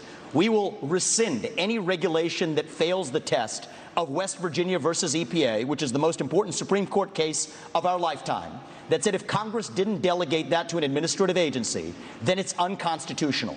These are seismic changes. These are big changes that the next president can deliver without asking Congress for permission or for forgiveness. And I want people to understand that distinction, because people have been sold myths by politicians for a long time saying, I'm going to work with Congress to do this or that. Much of what you've heard on the stage from the other politicians fit that description. They need Congress. The things that I'm promising you, this is what the leader of the executive branch gets to do under Article 2 of the Constitution. Thank you, sir. Cut down the bureaucracy. That's how we grow our economy and put the Federal Reserve in its place. This is part of the crypto discussion. No. 90% headcount reduction at the Fed. You're out of time. 15 seconds, Governor DeSantis. So one of the dangers that we're going to face, Biden wants, is a central bank digital currency. They want to get rid of cash, crypto. They want to force you to do that. They'll take away your privacy. They will absolutely regulate your purchases. On day one as president, we take the idea of central bank digital currency and we throw it in the trash can. It'll be dead on arrival.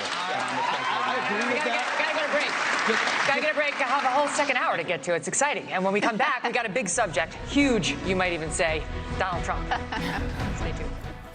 So, so far, if I had to vote for one of these people on the stage, I know who I would vote for. Do you guys Doug Burgum's feel not even on the stage. What are you talking about? I know. Just based on those people on the stage, and if I'm watching tonight and I had to vote for one of these guys based on tonight, I know who I would vote for. And it's not close.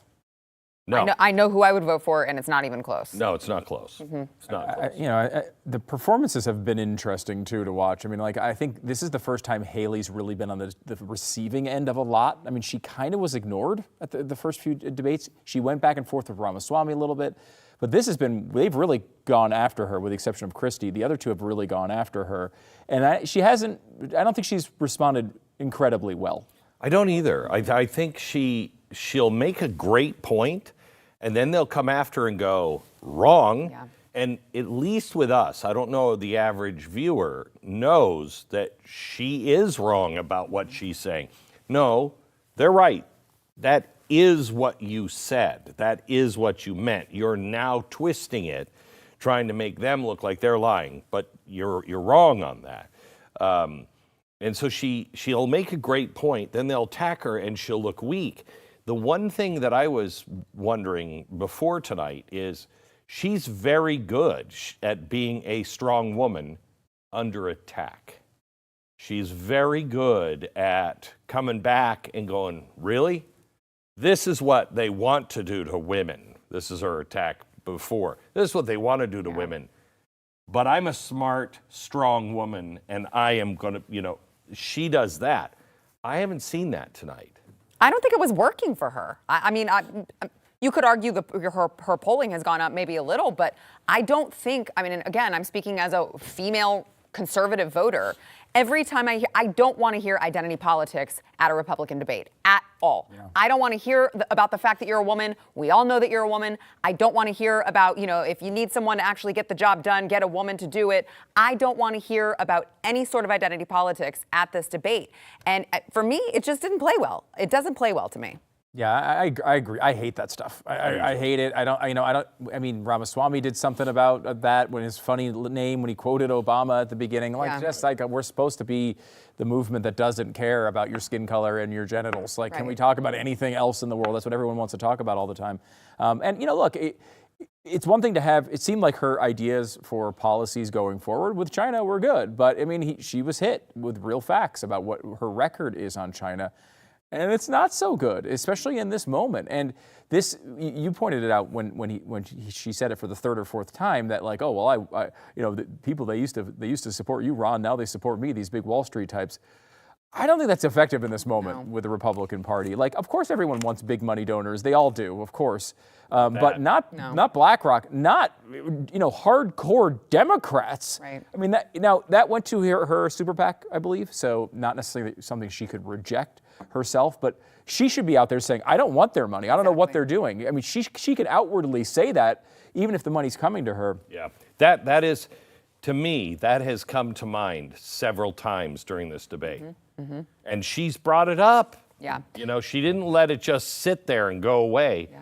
She brought it back up. Not a good move. And initially, when she gave her response on China, I mentioned it briefly. I think this was the strongest moment of the night. And then DeSantis completely took the wind out of her sails when he followed up with a rebuttal, which then at the end of it, it appeared that she made herself vulnerable in that moment for DeSantis to come in and take the wind out of her sails. I gotta say too, just generally speaking, this has been good. This has been spicy. It's been interesting. Like I think this is the best debate yet. I agree. Yeah, I mean, this has been. Let's take it out of the whether this matters to win the primary. You can argue it doesn't. You can say, okay, well maybe they're fighting too much. But just as a television product, I think it's been pretty interesting. There have been the other debates. Everybody's screaming at each other, talking over each other.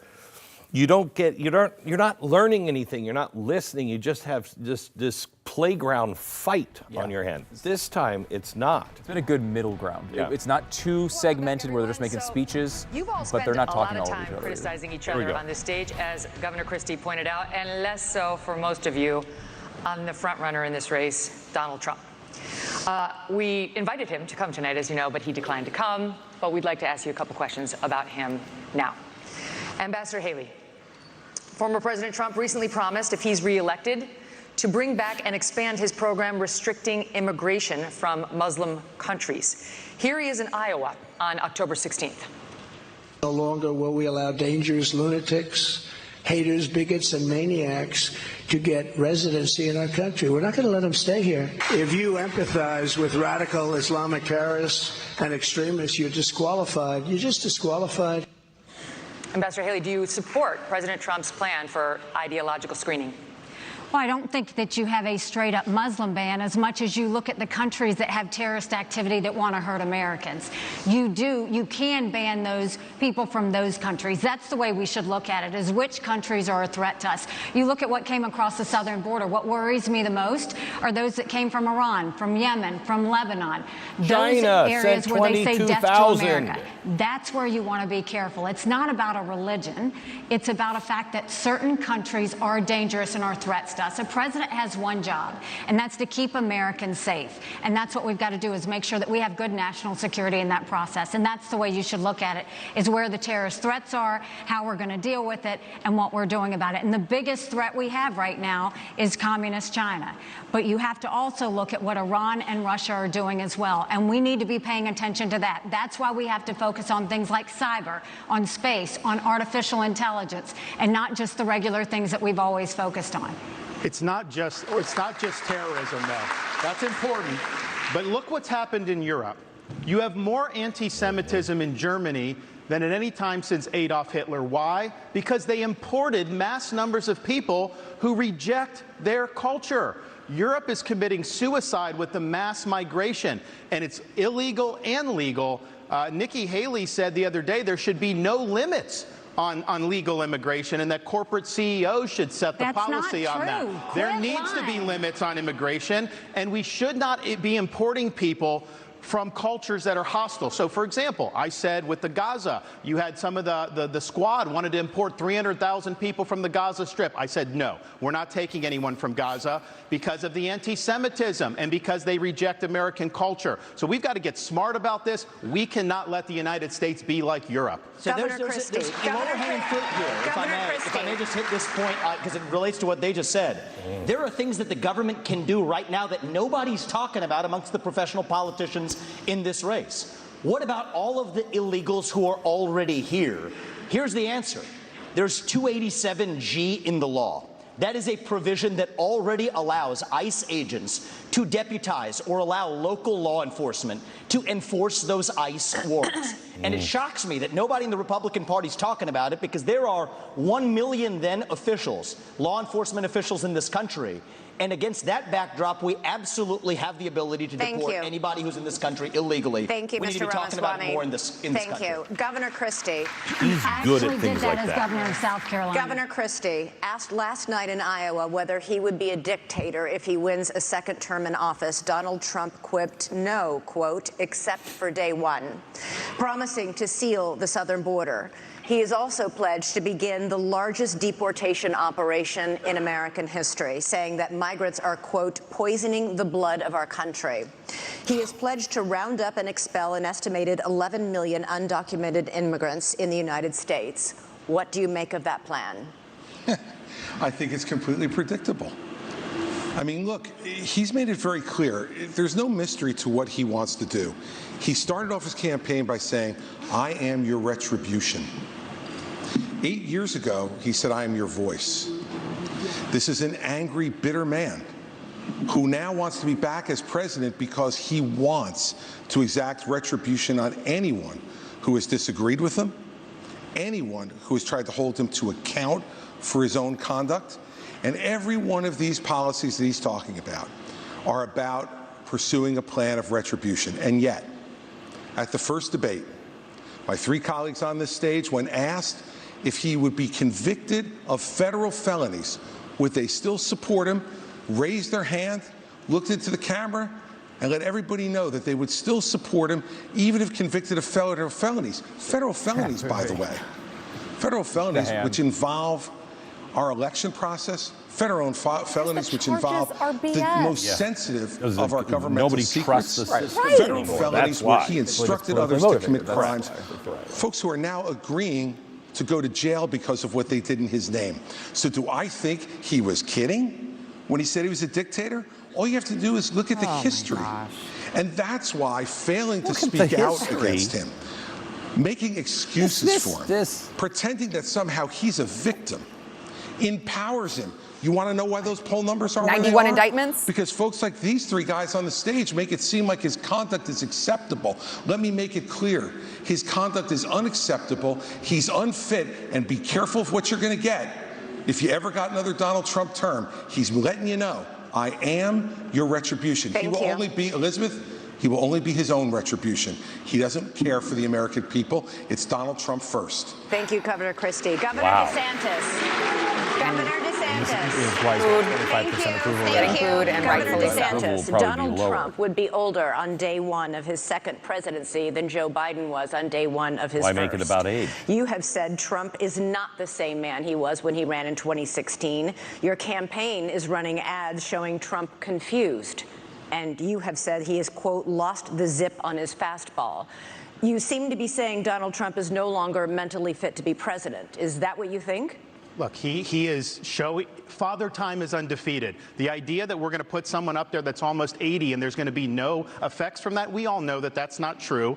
And so we have an opportunity to do a next generation of leaders and really be able to move this country forward. We also need a president that can serve 2 terms.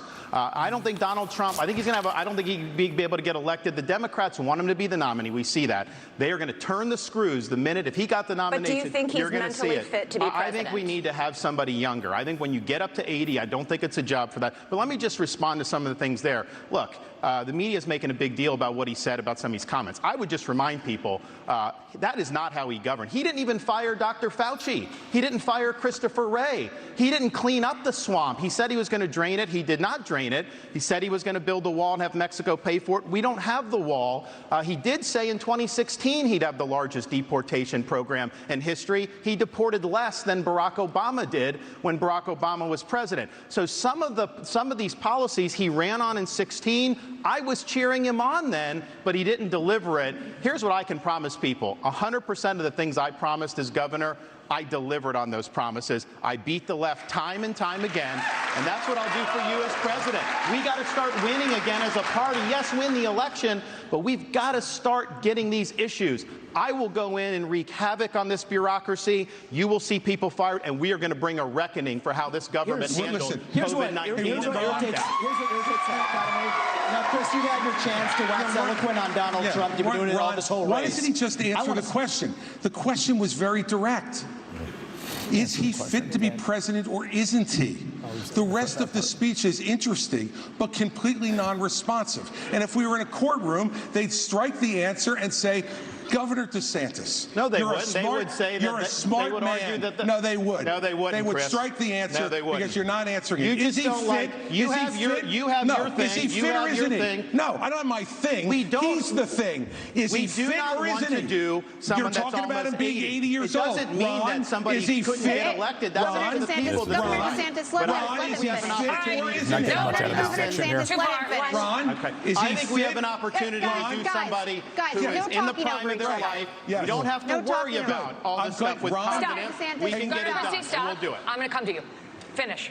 Look, Father Time is undefeated. I don't know how he would score on a test, but I know this. We have an opportunity to nominate someone and elect someone for 2 terms who's going to be spitting nails on day 1 and for 8 years So deliver you think he's big fit? result. We should not nominate somebody He won't answer. who's almost 80 years old. He's afraid to answer. No, I'm not. You have to either you're afraid or you're not listening. No, it's not. There's a simple you don't question. want to hear the Is he answer fit? because Is you he fit? Hey, nobody can hear this. I get No one can that. hear you. They can't hear you. You finish, and then you get it back. All right. Look, I'm a simple guy, okay? I hear the question, and I answer it. Is he fit or isn't he? I'll concede you're fit, Ron. You're a new generation. You're 44 years old. I wish I was still 44 years old, okay? 45. So, well, congratulations. I'd still take 45. Is he fit or isn't he? And this is the problem with my 3 colleagues. They're afraid to offend. And See, let me tell you something. If you're afraid to offend Donald Trump, then what are you going to do when you sit across from President Xi, you sit across from the Ayatollah, you sit across from What Putin? is the You have to be downside for willing Ron to DeSantis to offend say, with yes, the he's truth. fit? He's fit, but I'd be better. That's how he needs to answer it. I promised Ron DeSantis a minute and not a full minute. I've got a second. It is not about You can weigh in, offending. and then we're moving It's on. about pointing out, do you want to elect somebody who will be older than Biden was when he went in 2021?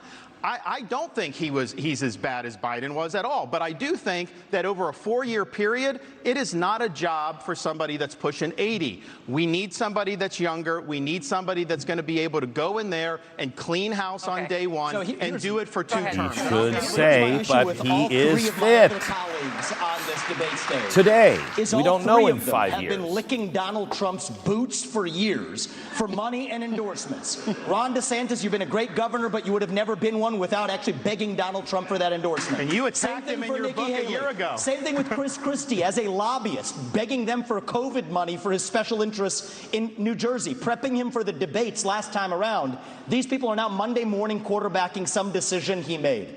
I think the real enemy is not Donald Trump.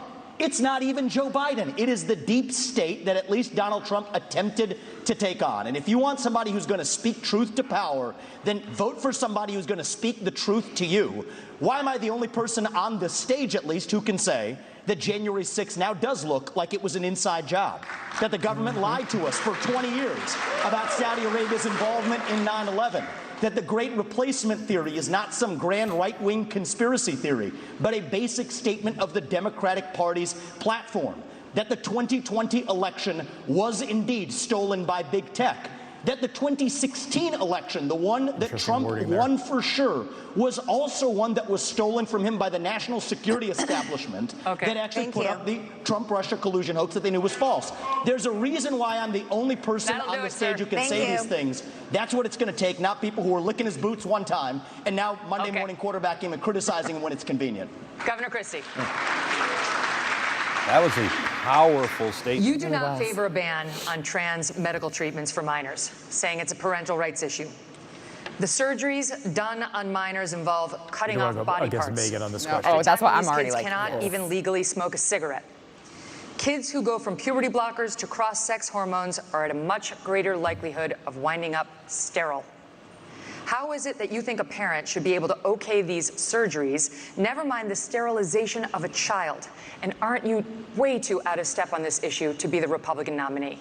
No, I'm not. Because Republicans believe in less government, not more.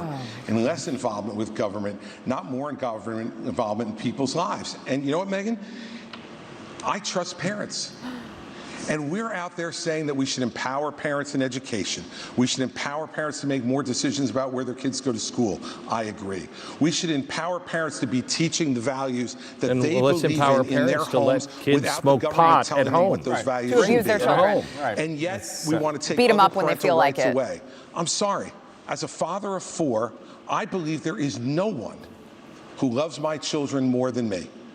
There's no one who loves my children more than my always wife. been. There's no Parents can't one kill who their cares children, more for about their example. Parents success can't and allow health their in kids life to than drink. we Do you know how many Not people some over in government Italy bureaucrat, will not come some- over? You look at these Their jokers kids are down in used to Congress. having a little wine It and a takes little them water 3 for weeks dinner. to pick a speaker. Not here. And up until Sorry. 2 days ago, they couldn't Chris would promote prosecute somebody in those the people. Yes, military he in the would. United States Senate who earned their new rank.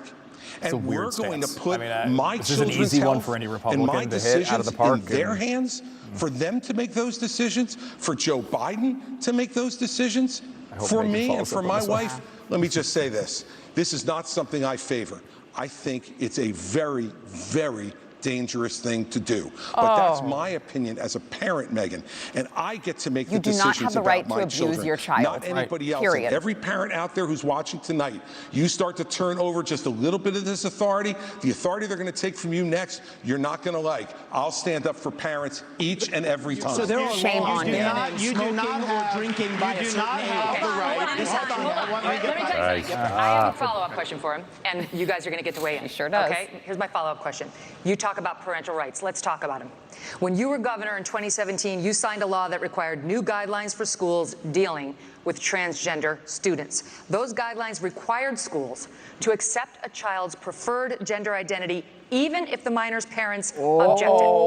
And it said that there is no duty for schools to notify parents if their son or daughter changes their gender identity, allowing this serious issue to simply not remain true. a secret between the school and a child. How is any of that pro-parental By rights? the way, that's simply not true. You're doing what you accuse me That's of, Chris. It is absolutely true. That's simply not true. That's simply not true. That law was put into effect in 2018 and regulated in 2018 after I was you out of mandated office, the Megyn. guidelines. No, we did not, Megyn. We did not issue those guidelines, and you're wrong about that. Simply wrong. I have stood up each and every time. So I think if this On is one issue school that's choice, disqualifying us this one. I stood up every single time for parents to be able to make the decisions for their minor children. To abuse their children? Every single time, parents should make those decisions. What a hero. And by the way, Right. you know what? Hero Every once in dad. a while, parents are going to make decisions that we disagree with. But the minute you start to take those rights away from parents, you don't know that slippery slope, what rights are going to be taken away next, and what's going to be. Where does he As a stand parent, on medical you do not have intervention the right for to somebody who abuse doesn't your believe in kids. modern medicine? This is cutting off their genitals. Thank you. This is mutilating these minors. These are irreversible procedures, and this is something that other countries in Europe, like Sweden, once they started doing it, they saw it did incalculable damage. They've shut it down. I signed legislation in Florida banning the mutilation of minors because it is wrong. We cannot allow this to happen in this country. And I know Chris disagrees with me, and I think he has an honest position. Nikki disagrees with me. She opposes the bill that we did to ban that. She said the law shouldn't get involved with it. You said the law shouldn't get involved with it. She also, though, I think, and this flows from what she did as governor of South Carolina, they had a bill to try to say that men shouldn't go into girls' bathrooms. And she killed that bill, and she bragged that she killed that bill. Even to this day, she bragged that. I don't think men should be going into little girls' bathrooms. I think it's wrong, and I think we have every right to protect them from that. How is it possible that's a controversial statement? I am going to He's come to the you. strongest I candidate promise on him that stage on this topic. I think the North Star here is transgenderism is a mental health disorder. We don't let you smoke a Zake's cigarette gonna come for it by now. the age of 18. We don't let you have an addictive drink of alcohol by the age of 21. And I just challenge Ron DeSantis to go one step further and support what I think is clearly within the authority to do using federal funds, just like Reagan did in '84, for the Highway Act that said the minimum drinking age needs to be 21. We can do the same thing when it comes to banning genital mutilation or chemical castration. I know Ron's been using the Highway Act? on the federal level. I'm you crystal can't do clear. it while That's you're on the where I highway. stand. It's a mental health No disorder. genital mutilation while driving. On an interstate. Too bumpy for that So surgery. first of all, Ron has continued to lie because he's losing. No, it's not a just, lie. You are lying. You So said it first of on all- tape. So first of all, I will say that when I was governor, 10 years ago, when the bathroom situation came up, we had maybe a handful of kids that were dealing with an issue. And I said, we don't need to bring government into this, but boys go into boys' bathrooms, girls go into girls' bathrooms, and if anyone else has an issue, they use a private bathroom. Now, 10 years later, we see that this issue has exploded. And this shows how hypocritical Ron continues to be. When he was running for governor and they asked him about that, he said he didn't think bathroom bills were a good use of his time. You can go look that up. I signed a bathroom bill in Florida, so But that's you said- obviously no. not true.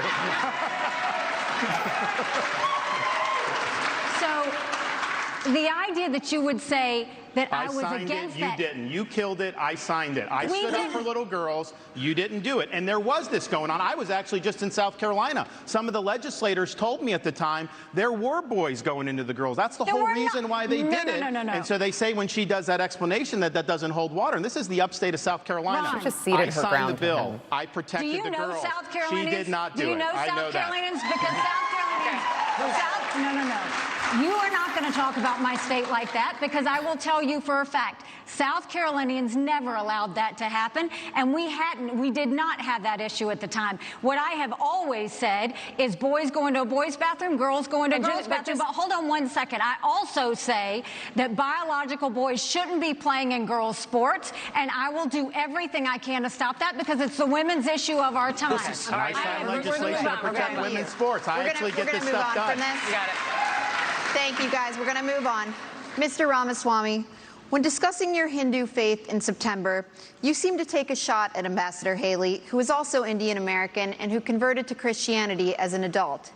You said, an easy thing for me to do, being a politician, is to shorten my name, profess to be a Christian, and then run. Make Vivek Vicky or whatever, end quote. Are you questioning Nikki Haley's Christian convictions? And why has your campaign made a point of referring to Ambassador Haley by her given first name, Nimarata, even though she's gone by Nikki for her whole life? Well, my whole deal is if Nikki Haley, of all people, should know how to pronounce my name correctly, the rest of the news media can learn it. My deal is I'll call her Nikki when she can say my own name right. That's our little fun side bet there.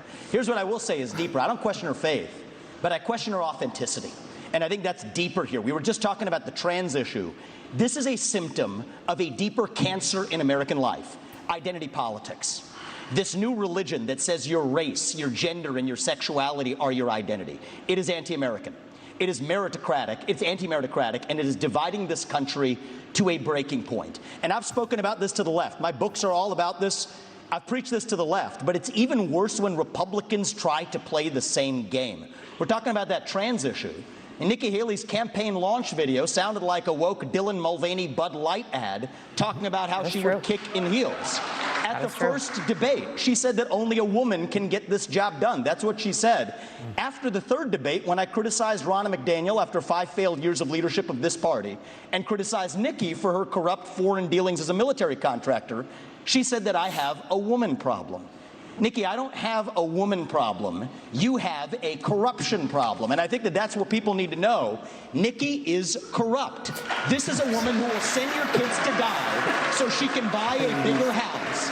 I think I could do it out, but For the deaf people watching. Oh, okay. They want to know what he said. They've been watching the whole time, didn't know any of it. And then Yeah. They've been reading lips the whole time. Thank God somebody is talking to me. He's going for the deaf This is how vote. this game is played. The puppet Like, masters a lot put of that up was their good, and then puppet, he I goes for reject these the little use of identity exclamation He goes too politics far. in this party. It has been a cancer coming from the left, and I'm sick and tired of the double He's standards right, of though. people Right in this about the country. point is identity correct. politics Having thing. two But what is X his chromosomes does not point immunize about you from criticism. Thank you, sir. Thank you, saying that Governor Nikki Haley. Would you changed like her to name respond? so she's playing No. identity politics? It's That not was worth something. my time to he's saying respond that to him. she is mispronouncing his name intentionally. She should know how to do it, so I'm not going to pronounce her name right, basically. We're not going to give you a response to That's the how- question what I that took, was at least. to you. Okay, we got to move on to this. Now, by arrangement with the Republican National Committee, we've got 2 questions for you about the Justice Department and our election system. Here's Tom Fitton with Judicial Watch. Governor Christie, this one's for you. President Trump and many of his supporters claim federal law enforcement agencies have abused his civil rights for the last 8 years by, among other things, spying on him and now prosecuting him while having treated Hillary Clinton and Joe Biden with kid gloves.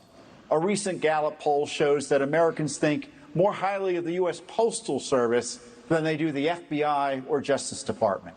What would you do as president to restore the faith of the American people in these agencies?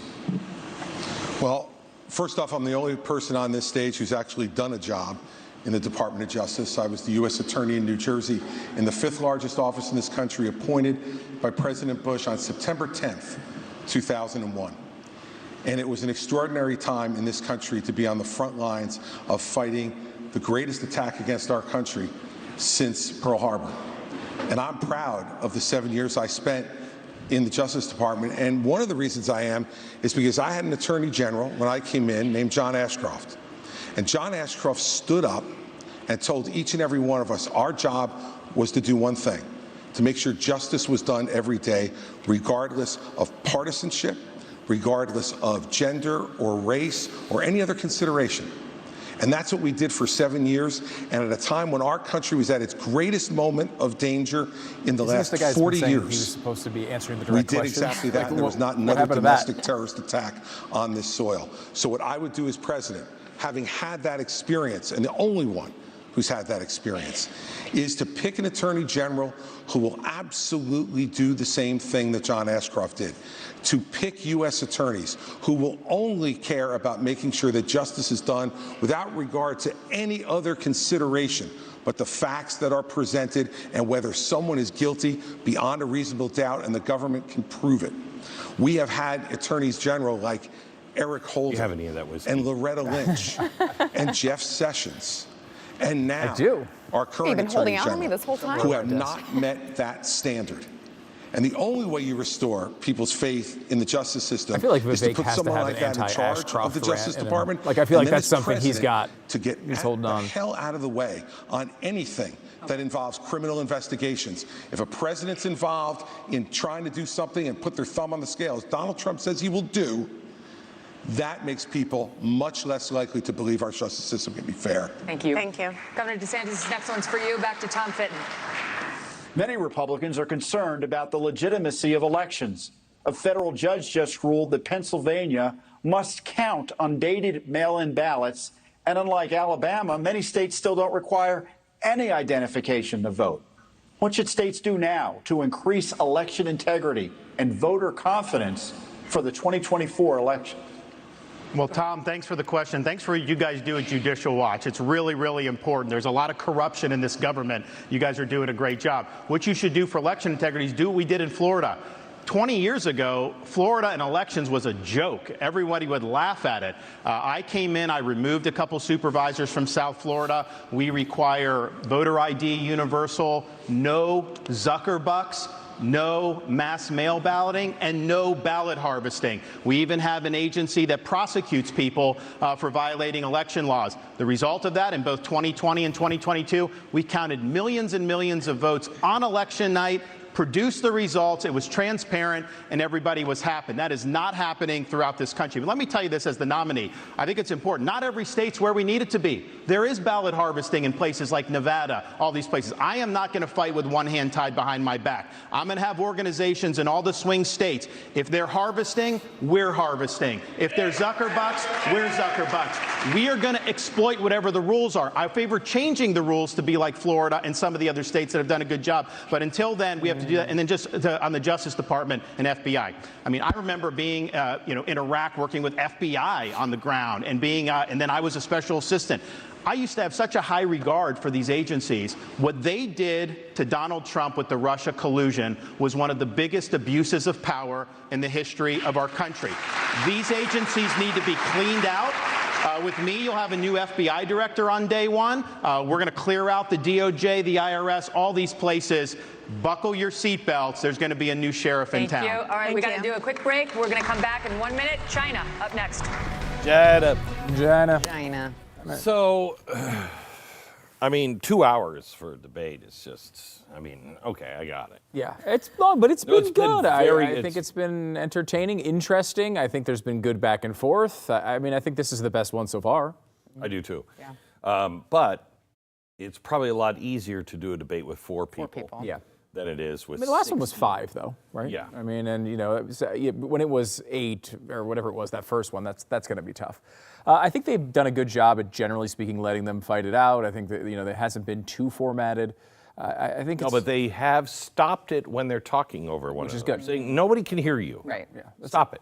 Right. Adults should be able to handle this situation. Yeah. And I don't know that we always have adults in these moments. They, understandably, this is a problem because there's incentives baked into this, right? They all know they're behind the guy who's winning the race right now by 10, 20, 30 points. So they all feel that they need to make statements and stand out, and that leads you down a road where everyone wants to fight with each other all the time. Keeping that under control is difficult to do. I think the moderators have done a pretty good job with it. So in the second hour, I feel like the momentum changed. It's definitely slowed down. The pace has slowed down substantially. And I mean, when But Chris... have they been performing at the same? No, I haven't seen that. No, I mean, maybe Vivek, just because he always seems to I be think just you'd wake him up at 3 o'clock. 110% just on and ready to go. I will tell you, I would have Vivek in my administration in a heartbeat. Yes. Only because he thinks out of the box. Yes. When he said that it is the right of the administration to fire all these people, he knows that's going to be a fight.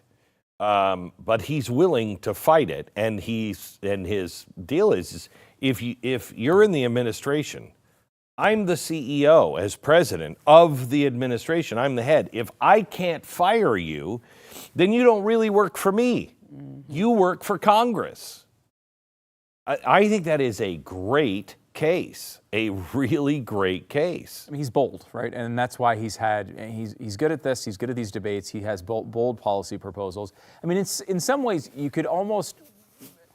I don't mean this to be an insult. It will feel like an insult, but it's not an insult. He's almost the Buttigieg of this campaign. Wow, that did. Wow, how does that not become Please. He's much more accomplished than Buttigieg was coming in. That's clear. But like Buttigieg had a little bit of a run. He made it. No one knew who he was coming in.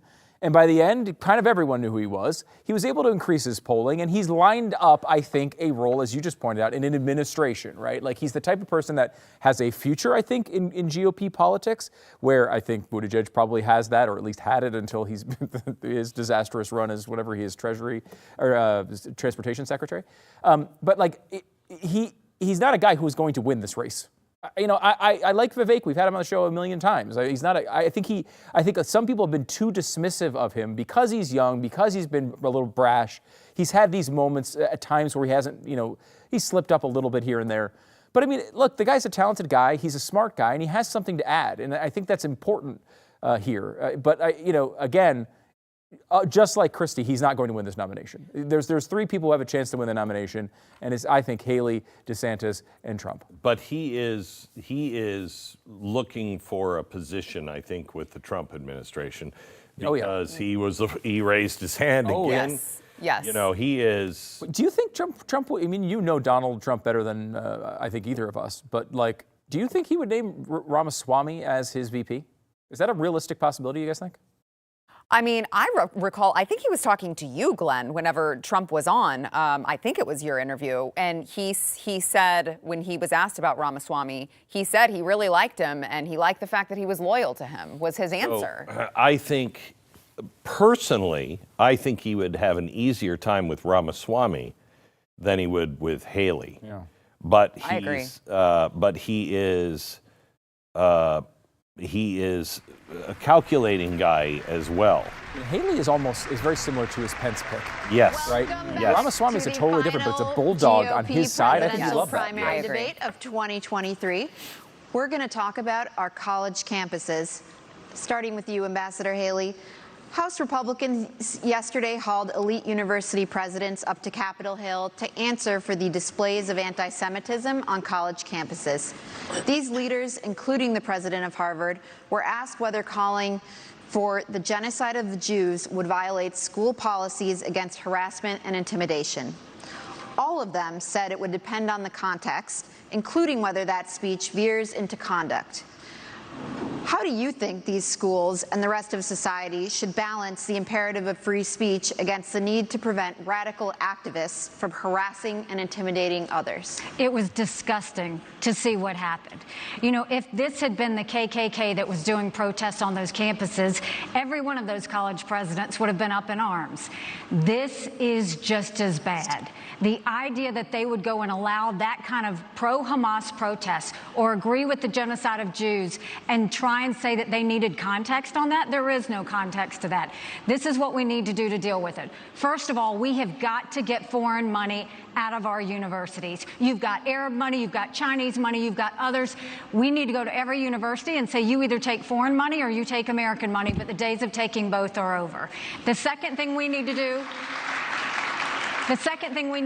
is Biden made a mistake not including anti-Zionism in the definition of anti-Semitism. If you don't think that Israel has a right to exist, that is anti-Semitic. We will change the definition so that every government, every school has to acknowledge the definition for what it is. The third thing is we really do need to ban TikTok once and for all. And let me tell you why. For every 30 minutes that someone watches TikTok, every day, they become 17% more anti-Semitic, more pro-Hamas based on doing that. We now know that 50% of adults 18 to 25 think that Hamas was warranted in what they did with Israel. That's a problem. When campuses also don't go and protect when they have these rallies and you've got students that are scared, we need to go to these universities and say, if you're not going to protect these students, if you're not going to acknowledge anti-Semitism, we'll take your tax-exempt status away. That'll fix it, and that'll take care of it for good. Staying with you, Ambassador Haley. On October 6th, the Israeli government thought it had a clear-eyed view of the threat from Hamas. In fact, according to the New York Times, it even had Hamas's attack plan and dismissed it as an aspiration. The Israelis were wrong. In our country, the FBI director told the Senate panel just yesterday that he sees, quote, blinking red lights everywhere, and that the threat level has, quote, gone to a whole nother level since October 7th. Which of the threats facing our country do you worry could blindside us? What worries me and what keeps me up at night is what happens between now and Election Day while Joe Biden's in office. That's what worries me more than anything else. But I'll tell you that America right now is acting like it's September 10th. We better remember what September 12th felt like, because it only takes one. And whether you're looking at open borders that are allowing people to come in, Iran knows the easiest way to get to America is through the southern border, and we're not doing anything to stop it. We've got to get the foreign infiltration out of our country, whether it's in our schools, whether it's on our social media, whether it's we need to stop all foreign lobbying that's happening to members of Congress, and we need to start securing America again. Until we do that, we are going to be at threat. We've got to look at Iran, China, and Russia want to destroy the West. We have to start acting strong again. We've got to start protecting Americans. Right now, Americans don't feel protected, and we're not doing anything to strengthen it. So Joe Biden continues to be a problem. That'll change on Election Day. Governor DeSantis, if China invades Taiwan, would you send American troops, as President Biden has said he would do? We will be able to deter that from happening. I think that's the important thing. We need a strategy of denial so that we're deterring Xi's ambitions. What if it doesn't work? It's going to work. Taiwan's an ally. We have longstanding American policy, and you know how that's done, and we will follow that. But here's the thing. Taiwan is important not just because of semiconductors. It's important because if China is able to break out of this first island chain, they're going to be able to dominate commerce in the entire Indo-Pacific. They will use that to export authoritarianism all around the world, including here in the United States. You look at some of these guys, actually some of them that are supporting Nikki on Wall Street, they grovel to China.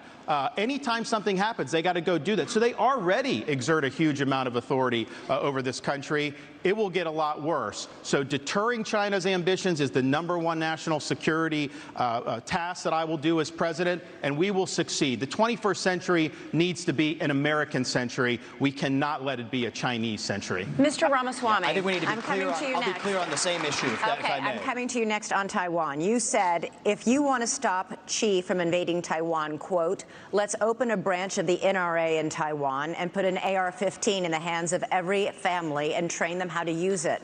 That will give Xi a taste of American exceptionalism, end quote.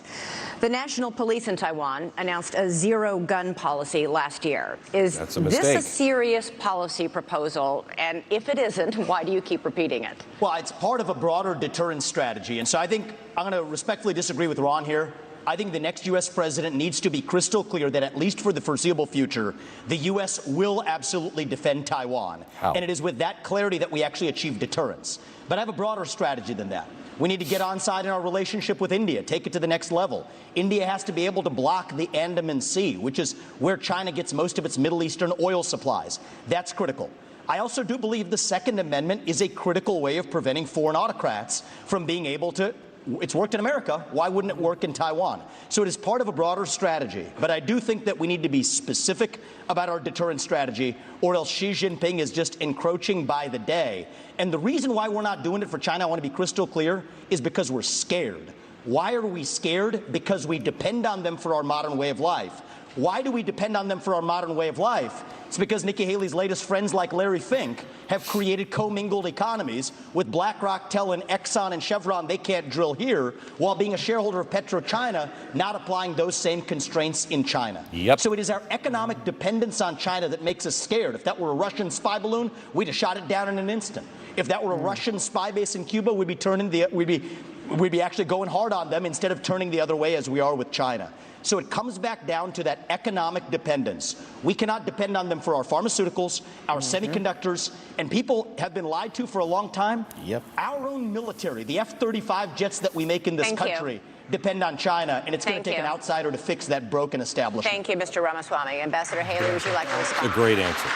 I'd like him in an administration. I mean, when it comes to China and Taiwan, the one way that we keep China from going into Taiwan is, one, make sure that we win in Ukraine, that we protect our friends, but also let China know that they'll be hell to pay if they go into Taiwan. They need to know that there is going to be a force that's going to go against them. And they need to know it's not just going to be the United States. That is why we need to build our partnerships with India, We're too with far South away Korea, from with a supply Japan, line. with the Philippines, with Australia. We need to start pulling that alliance together. And the first way we do that is we need to make sure that on day one we look at the fact, if China pulled the rug out from under us tomorrow, would we be ready?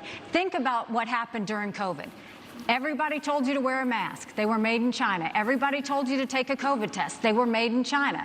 Everybody went and, I mean, everything that happened. If you go to the drugstore, all those medicines are made in China. We have to make sure that we are not relying on China for anything related to our national security, which means let's start focusing on doing deals with our friends now. Thank you, Ambassador. Governor Christie, I'd like you to weigh in on that. And do you think arming every family in Taiwan with an AR-15 is a plausible policy? You know, I don't think we have constitutional authority over Taiwan to give them a Second Amendment. I think they can only do that for themselves. He's making a point. You know what he's doing. I want to be really clear. Once again, Can I tell you something, I though? want to play the role of actually answering your that would question. deter China. Which is, that would be the if smartest, China cheapest went after way Taiwan, to defend Taiwan. You're absolutely right. I would, as president, have us go militarily and defend them. Secondly, I'm not afraid, based upon those economic relationships, to do that, because these economic relationships mean nothing. Nothing. If what's going to happen is that China is going to come and act in that region of the world however they see fit. It's not right. And I'll say this about what I heard from Nikki earlier. She said that Donald Trump was good on trade. He wasn't. And the proof that he wasn't good on trade with China is that all he did was impose tariffs, which raised the prices for every American. You want to know what has contributed to inflation in this country? Yes, it's more government spending. Yes, it's the fact that we're printing too much money. Yeah, absolutely. But it is also the increase in prices that were driven by Donald Trump's tariffs. And one last thing. You can't say he was good on trade because he didn't change one Chinese policy in the process. He failed on it. Thank you, Governor Christie. Governor DeSantis, Tariffs are bad. switching subjects here. I still believe For it. 15 years, Republicans have been burned by politicians' promises to repeal Obamacare. Trump repeatedly promised to replace it with, quote, something terrific, but failed to propose anything. You're now he promising proposed something terrific. Something better. Why didn't they vote for it? But Florida has more uninsured people than almost any other state. Why should Americans trust you more than any other Republicans who've disappointed them on this issue? Well, I think we have millions of Americans who do not have access to affordable health care. And it's not just getting some type of card and Medicaid, because a lot of times they don't even get access to doctors. Do you actually get access to care? The other thing is we have millions and millions of people who don't have access to good doctors and good hospitals. Florida did not expand Obamacare. I think the states that did that, I think, are struggling financially. So that, yes, we declined to do that, and I don't think that that was the right policy to do. But we are going to go after the cost. You're paying too much for everything. We've actually addressed this in Florida in some ways, but you need price transparency. You need to hold the pharmaceuticals accountable. You need to hold big insurance and big government accountable, and we're going to get that done. I think it's very, very important economically. I think it's very, very important for the country that we get that done. Go ahead. Yeah, so I actually wanted to, this is a very personal issue to our family. I wanted to take actually a minute to recognize my wife who's here today. Badass surgeon. She did a bunch of cases with cancer survivors earlier today, flew here to be tonight. We'll be back at 7 a.m. in Columbus, Ohio tomorrow, taking care of those patients in the OR. And on the front lines of people who have actually not swallowed for years. And here's something that's awful that's happening in our healthcare system. They'll pay for anything like feeding tubes, doctors to be pill pushers, but for the procedures that can actually make these patients better, we have a broken healthcare system that doesn't pay for it. My wife, Apoorva, in many cases, does not get paid for those procedures. She does them anyway because it's the right thing to do. But that does not work system-wide. So here's the answer. We don't have a healthcare system in this country. We have a sick care system. Yes. We need to start having diverse insurance options in a competitive marketplace that cover actual health, preventative medicine, diet, exercise, lifestyle, and otherwise. And here's how we deliver that. End the antitrust exemptions for health insurance companies. We're talking about exercise. He's totally lost me now. I want him out of the party. I want him out. Okay, through Operation Warp Speed, the Trump administration and private industry developed a COVID vaccine in record time. The program protected the drug companies from virtually all lawsuits over vaccine injuries.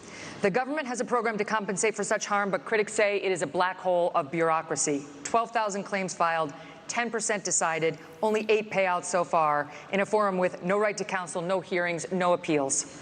Mr. Trump says he's very proud of Warp Speed. Should he be? Well, this question specifically on liability goes back to actually Reagan. And Reagan is a president who I admire. Many of us do. I think that reviving that spirit is in many ways going to be good for this country in so many ways. But one of the areas where he erred was this special form of lobbying to say that one kind of manufacturer, a vaccine manufacturer, cannot be sued for their product liability. So I have pledged, it is part of my legislative agenda, we will repeal that, just like we will repeal every other form of crony capitalism. People who have been harmed by those vaccines deserve accountability. They cannot be forgotten Americans. And I think one of the top lessons we learned from that COVID pandemic is that free speech in this country is most important in those alleged times of emergency. If we had been allowed to openly debate the merits of those vaccines, they would have been never mandated in the way that they were. And in general, I don't think that we should want capitalism and democracy to share the same bed anymore. It's time for a clean divorce. Let companies be companies, but I don't like the crony capitalism. This dates back a long time in both parties. And I think that we need to end the lobbying. And I personally believe that if you have been working in the government, you should not lobby that government for 10 years.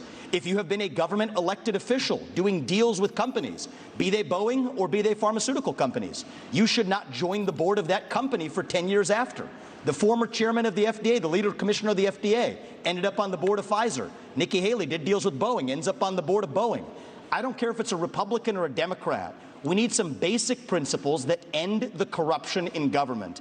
That's how we got the health insurance exemptions. That's how we got the pharmaceutical product liability exemptions. We end the corruption. We need We need a reckoning for what this government did during COVID-19. That includes the mRNA shots. They put it out. It was experimental. People wanted it. Then the government started trying to mandate it, to say you don't have a right to put food on your table if you don't take an mRNA shot that was under emergency use. They tried to take nurses away. Now, in Florida, we blocked that. We provided protections for everybody so that they wouldn't lose their job. You also have the FDA approving an mRNA shot for 6-month-old babies. There was no data to support that. They're doing it because Big Pharma will make money. So I'm going to go in there, CDC, NIH, FDA. We're going to clean house. There's going to be a reckoning because right now nobody's been held accountable for any of the damage. And they're going to try to do it again. When I'm president, this will never happen to our country ever again. Thank you, Governor DeSantis. This is why it would be great if Trump were at this debate. He should be the one answering for those policies. He should be the one talking about that, not, Vivek Ramaswamy. It was interesting to try to, Megyn put him in a position where he needed to disagree with Trump, which he really hasn't done much at all in these debates. And he did a little bit. He tried to walk that line. Did he handle that well, you think? I think he handled it as well as he could have. But he did very clearly say that it was bad policy and that he would repeal not only that type of thing, but go a step further. So clearly he doesn't agree with Donald Trump's response to COVID, at least when it comes to the mRNA.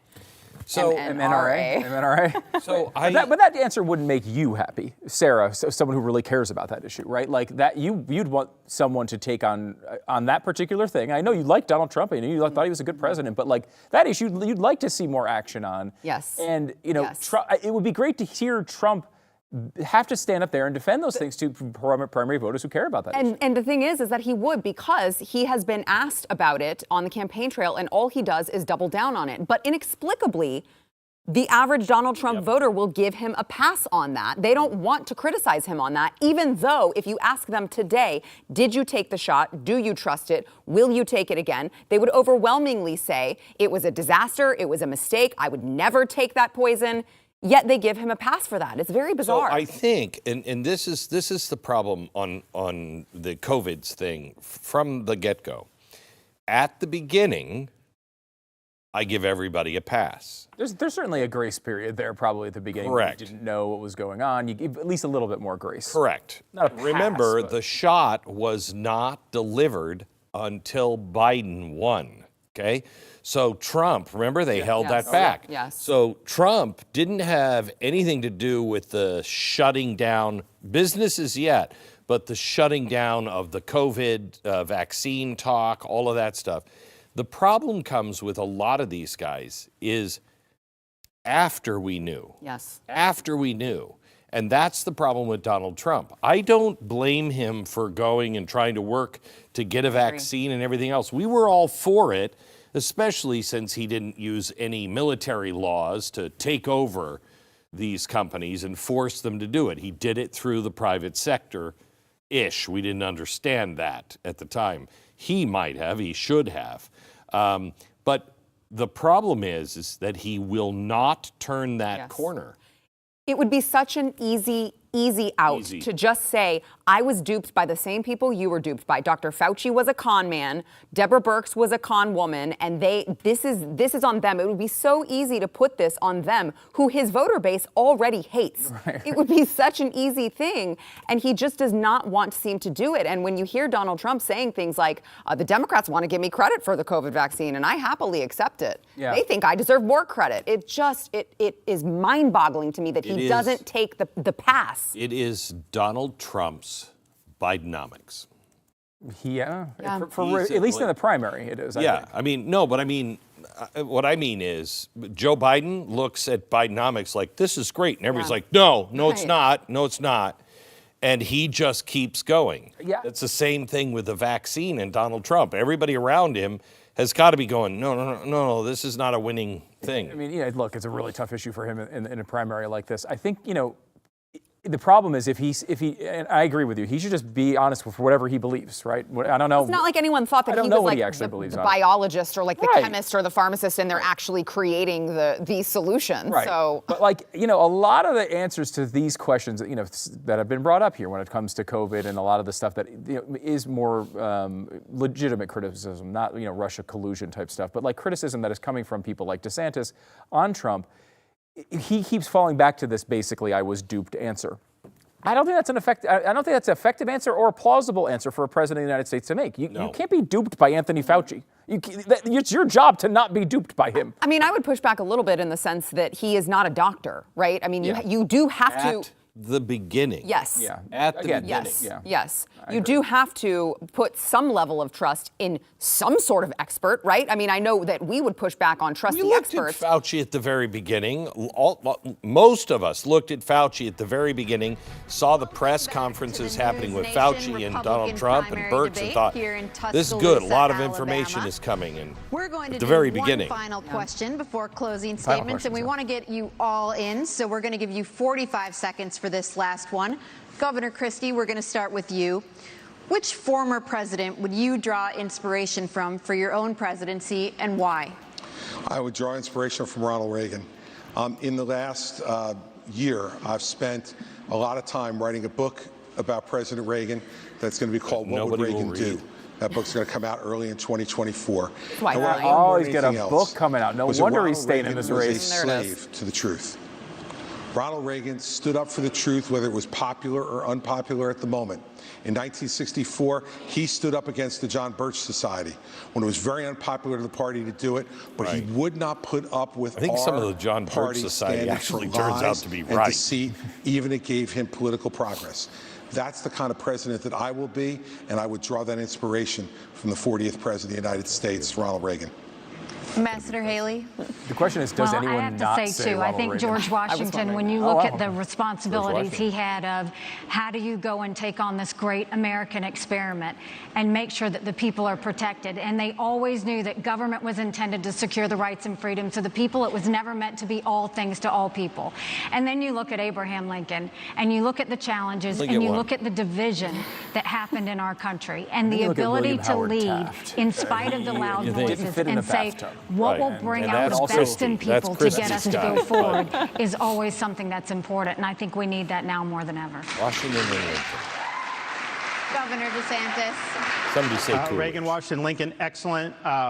One of the guys I'll take inspiration from is Calvin Coolidge. Yeah! There we go. Silent Cal. He's one of the few presidents that got almost everything right. He understood the proper role of the federal government under the Constitution. We need to restore the U.S. Constitution as the centerpiece of our national life. And that requires a president who understands the original understanding of the Constitution, who has a good sense of the Bill of Rights, and who knows how we've gone off track with this massive fourth branch of government, this administrative state, which is imposing its will on us and is being weaponized against us. And so even though Ronald Reagan's knew the middle proper name role was of the federal Wilson, government, the his country favorite was in great president shape when he was Calvin president of the Coolidge. United States, and we can learn an awful lot from Calvin Coolidge. Yes. Over to you, Mr. Ramaswamy, to conclude our history lesson. Sure. Well, I will say Ron picked a president who was born on July 4th. I'll pick one who died on July 4th. It's Thomas Jefferson. He was 33 years old when he wrote the Declaration of Independence, and you all are sitting on a swivel chair today.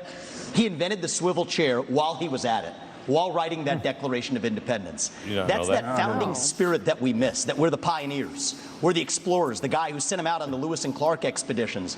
And I think a lot about what would Thomas Jefferson say to today's Republican Party. And I think one thing he'd remind us of, we haven't talked about it as much tonight, but I think it is one of the interesting ideological discussions we're having in our party is freedom of speech. You get to express your mind freely no matter how heinous the opinion. Thomas Jefferson understood that. All right. He's an inspiration for me. Thank you, Mr. Ramaswamy. And believe it or not, I'll do some answers. it's time for closing statements. I think Governor the first Christie, two were easy. would you like to begin? Christie was a little boilerplate. I want you all to kind of picture in your minds Election Day. You'll all be heading to the polls to vote, and that's something that Donald Trump will not be able to do because he will be convicted of felonies before then, and his right to vote will be taken away. You know, look, Here's the bottom line. You can boo about it all you like and continue to deny reality. But if we deny reality as a party, we're going to have 4 more years of Joe Biden. When my colleagues here raised their hands and said they would support him even if he was a convicted felon, the bigger problem with it is they were confirming the lies he's told to the American people. It's political If you're too persecution, timid to that's take the on reality. Trump, believe me, others will see that timidity. Xi, Putin, and the Ayatollah, the border crossers on the southern border, and the criminals in our streets. They'll sense that timidity, and they'll take advantage of that failure of leadership. We need to get back to an old American idea Besides that Liz every Cheney, person who is does he responsible appeal for to? their own conduct, even a president. Liz Cheney is saying she might run, so she doesn't even No, like she it. doesn't even Who like has the humility that knows that you work for the people. He has a family. It's not the other way around. It's at least 5 people, probably. I will earn your trust. I want to earn your vote. Thank you, Governor Christie. Mr. Ramaswamy? I'll use this to just address a topic we didn't talk about tonight, but I think is one of the most important topics that needs to be discussed. That is this climate change agenda that is shackling this country like a set of handcuffs. I said it at the first debate, and I stand by it. The climate change agenda is a hoax because it has nothing to do with the climate. That's what we have to see. 98% reduction in the climate disaster-related deaths in the last century. 8 times as many people are going to die of cold temperatures this year than warm ones. Yet against that backdrop, there's an issue coming up in Iowa. It's core to Iowa farmers. I met Kim Junker, Kathy Stockdale, and other farmers who are about to have a carbon capture pipeline built across their land using eminent domain to do it. That's unconstitutional and it's wrong. And if you thought COVID was bad, what's coming with this climate agenda is far worse. We should not be bending the knee to this new religion. That is what it is. It is a substitute for a modern religion. We are flogging ourselves and losing our modern way of life, bowing to this new god of climate, and that will end on my watch. Thank it's you, the most critical Ambassador issue Haley. that's coming up. He's speaking my language on that one. That's except that's I right want in my that wheelhouse. carbon capture pipeline Thank to be you built very where much. you're going to Our fill it with country oil as is soon in as these guys chaos. are out. We see it on the southern border. We see it on our streets in our cities. We see it on college campuses. We feel it with our economy, with inflation and with debt. And we feel it around the world with wars in Europe and within the Middle East. We have to stop the chaos, but you can't defeat Democrat chaos with Republican chaos. And that's what Donald Trump gives us. My approach is different. No drama, no vendettas, no whining. I envision an America No woman has ever where done we're none of all of protected those from illegal immigration and Chinese It's impossible. infiltration. I envision an America where we unleash our economy and we reject socialism.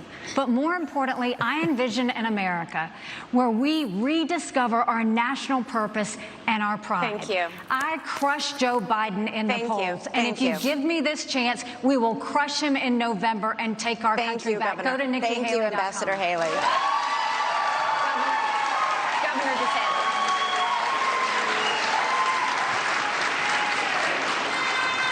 We are in jeopardy of being the first generation of Americans to leave to our kids and grandkids an America less prosperous and less free than the one we inherited. I refuse to sit idly by and let that happen. But we got to have people that are going to be willing to fight the people that are doing this to us. You can't be these establishment Republicans that just cave at the first sign of opposition. I'll fight for you. We also need to win again as a party. Yes, win the election, which we've struggled to do, but also win on these big issues. And nobody has defeated these people more than what I have done in the state of Florida on issue after issue. We have won, and we have won big, and that's what we'll do for you. We also need leadership. Leadership is not about doing what's easy. It's about being willing to set out that vision, knowing they're going to shoot arrows at you. They're going to come at you. I will fight the good fight. I will keep the faith, and I will finish the race. Thank you, and God bless you. Thank you, all of you. Thanks to all of you. Thanks for watching. Thank you, guys. Walked that up to the hard break pretty well. Yeah, really well. 10 seconds after the top of the hour. I think this was the best debate out of all of them. Yep. The questions were good. The questions I didn't think were coming from the left. The questions were appealing to the people who are going to vote for these people and narrow it down. But also hard and well crafted and filled with facts. I mean, this was not... And not all over the board. They divided these questions really, really well into topics. And I think we hit I mean, was there a topic that they didn't hit? Global warming is probably one of them, but Ramaswamy hit that out of the park at the end. Watching the fourth Republican debate, it'll be good to narrow it down. And I mean, honestly, I said this a minute ago, I'm not sure, besides Lynn Cheney, and as Stu pointed out, Lynn is thinking about getting into the race and running as an independent. Liz, what did I say? You said Lynn. Lynn. Yeah, Liz Lynn's Cheney. the mom, right? You know, she doesn't even like Chris Christie. So I don't know who Chris Christie is appealing to, except the very, very edge of the establishment, because I think it's bizarre, but Nikki Haley, who was a Tea Party candidate, is the future of the establishment. Not to mention served in Donald Trump's administration. Right. Right? Like, you know, yeah, it is interesting to see that. I think, you know, you're right. Christie obviously has no path here. And, you know, he's the one guy who is kind of taking shots at Trump, and there's a media value to that maybe. I mean, he's not a bad debater. He had some decent moments, actually, in this debate, but he has no chance of winning this nomination. It's probably time for him to go. But it didn't feel to me like I've complained about previous debates and saying, oh gosh, there's 8 people on stage, you're not getting anything. I didn't feel like that today. It felt fine. They went to Christie less, which was, I think, appropriate. Yes. He should have had fewer questions. Everyone else, I thought, had a lot of time to speak. I didn't feel like I needed to have more from them. I mean, if anything, as Glenn pointed out, 2 hours maybe a little too long. Yeah, I think that, I mean, and I'm biased on Chris Christie. I think we all are. You know, there's not a huge fan. You're not a fan. Haven't been a fan of his. And well, I mean, there was like 10 minutes in 2000. Yeah, the very beginning. But in Ramaswamy, I have been a fan of. I want him in the administration, whoever wins. He's not going to win, but I like his ideas. I like his energy. I don't. There's a lot to like. There's a lot to like. I think the choice is between Nikki Haley and Ron DeSantis. One is running for president. The other is also running for president. Nikki Haley is running for president, but she's also running for vice president, I think. Yeah. We have Steve Deace, who is joining us now. Hi, Steve. Hey, guys. Do you agree? This I thought was a very good debate. I agree. And I think your friend Megyn Kelly gets a lot of the credit for that. I thought she was absolutely terrific, Glenn. And she gets extra brownie points from me. This is the 4th debate. And finally, someone asks a question about the poison poke. That's how long it has taken for that topic to come up. And thankfully, she was one to ask it. But right away, you know, I'll say this as a DeSantis stan. You know, I thought the question she asked him first was tough but fair. And I'm thinking, everybody else better get asked questions like this, okay? And she did. She brought it home. She asked a lot of the questions that I think the people who watch shows like ours and listen to and watch us every day are like, I wish they'd ask about this. I wish they'd ask that. I wish they'd ask it this way. I felt all 3 of them did that. I really thought, and, you know, Vargas, I'm not a big fan of, mainly because I got her out of Iraq when nobody else would. You're welcome. Don't send me a card or anything, but you're welcome. But anyway, I thought all 3 of them asked questions the way a conservative would ask, and the topics that conservatives wanted. I found it interesting that when CBDCs were brought up, the only one who really, and I was shocked by this with Ramaswamy, the only one who really brought it up was Ron DeSantis. And he was very clear, none, dead on arrival. And I don't think this is a topic that most Americans understand. They all should be saying that. Okay, let me go to the topics that were covered here. One of them was Father Time. And that Father Time comes.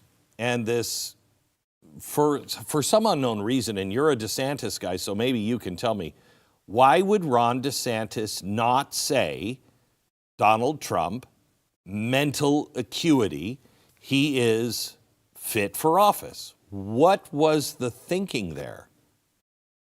really, because a lot of people in my feed were saying, why is he saying that he is?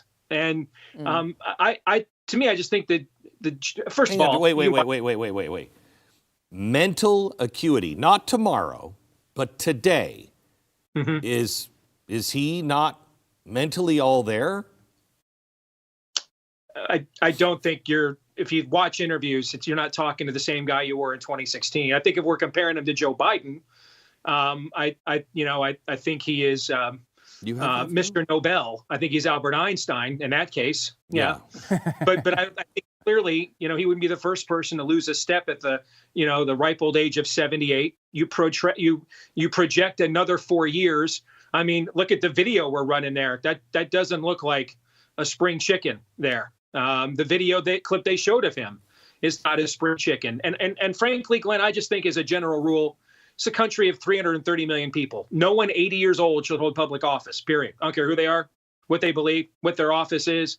Just not necessary. It's beyond the lifespan of the average American. No one 80 should hold that office. We can find other people who are younger and more alert to do it. I don't know the age, but by far, Benjamin Franklin, by far, was the oldest man at the Constitutional Convention. They had to carry him in a chair.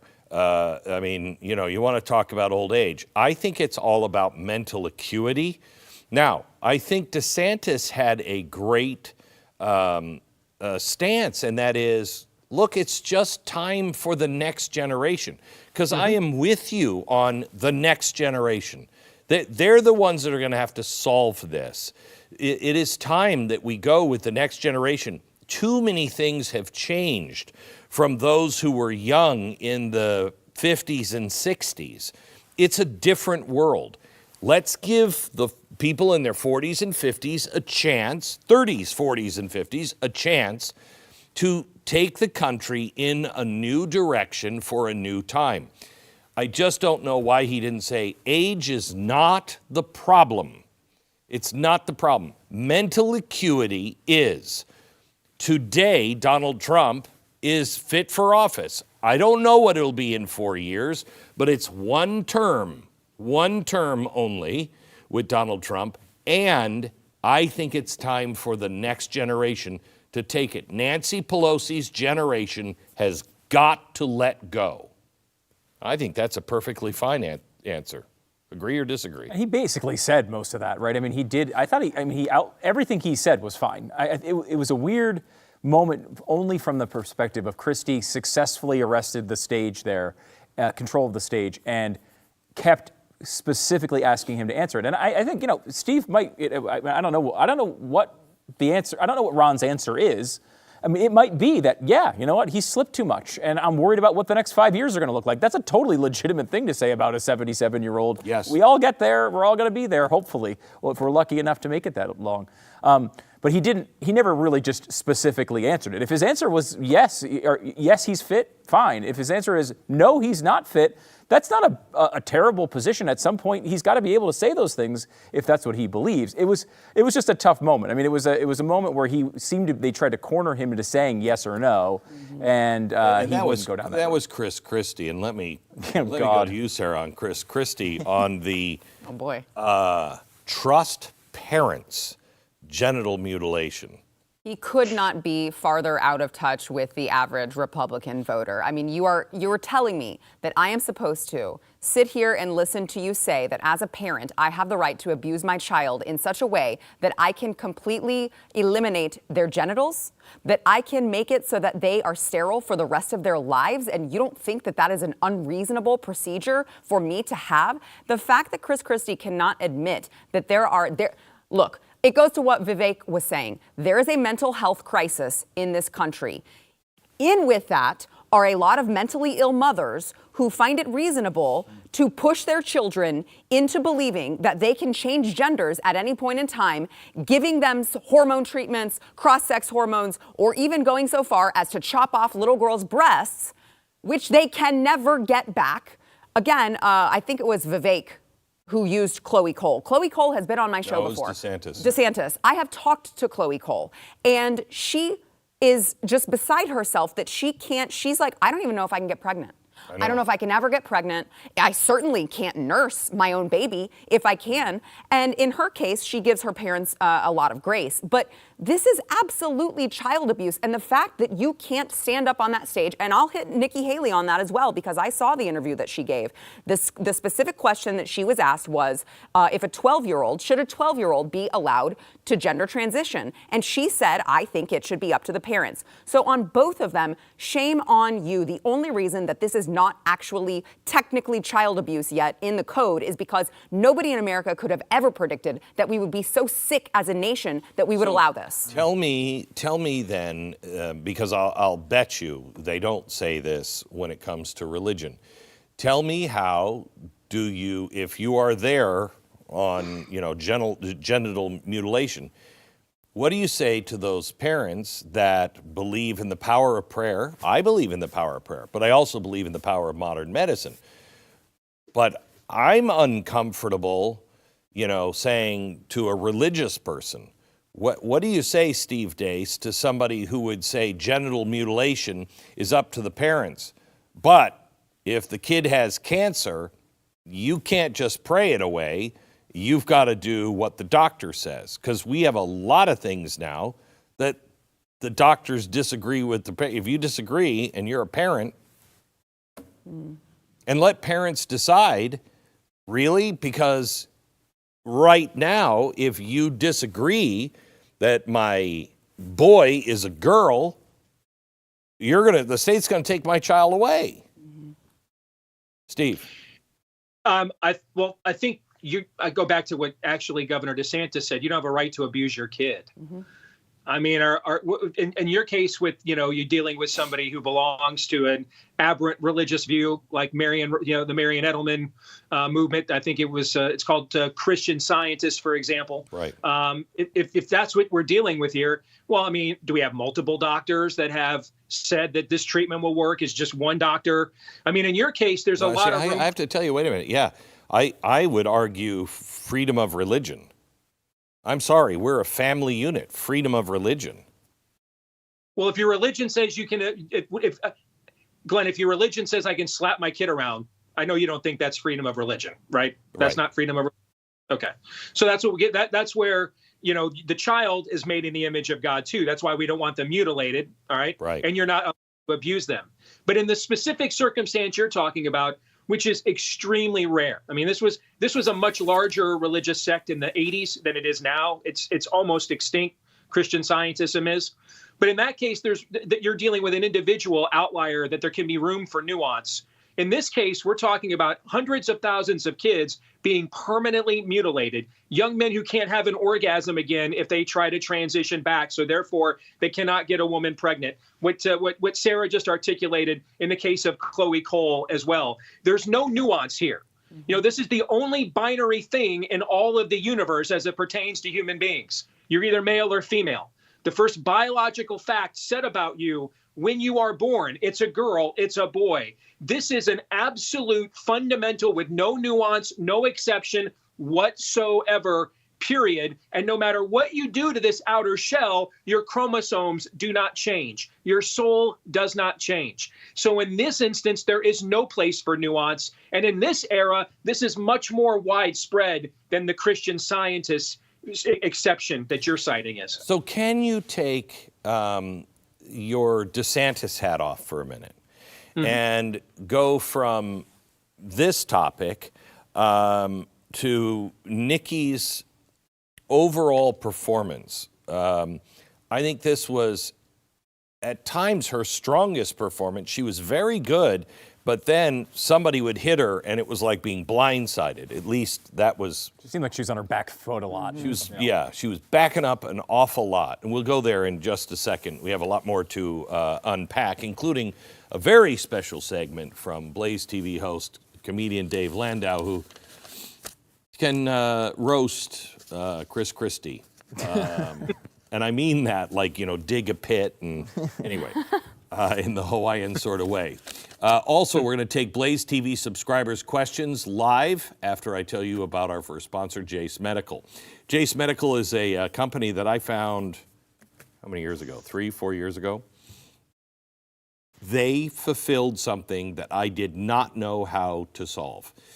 Let's just say I'm a prepper. I'm not. I lost all of my preparation food and everything in that boating accident. No. Bummer. Yeah. That's terrible news. Yeah, so don't come to my house because I have none of Wait, that's the same place you lost your guns? Mm-hmm. Oh, no. It was a big boat. Yeah. And a very bad accident. But anyway, if I were a prepper, I would want to have medicine on hand. What they talked about in the debate about China, and they're talking about, we're just going to stop doing business with China. Really? Because 18 of the 21 most needed pharmaceuticals, all the medicine comes from China. We don't even have the ability to make it here. So let's think that one through, shall we? If you have Jace, if there is a breakdown, you have the medicine that you need. You have emergency medication that contains 5 essential antibiotics, but you can go a step further and you can get up a year of your medications. If, both my daughters take anti-seizure medicine. If that stops, that's not good. They need to have that. So you can get your prescription life-saving medications all through the Jace case. I want you to go to jacemedical.com, jacemedical.com, use the promo code Beck at checkout, jacemedical.com.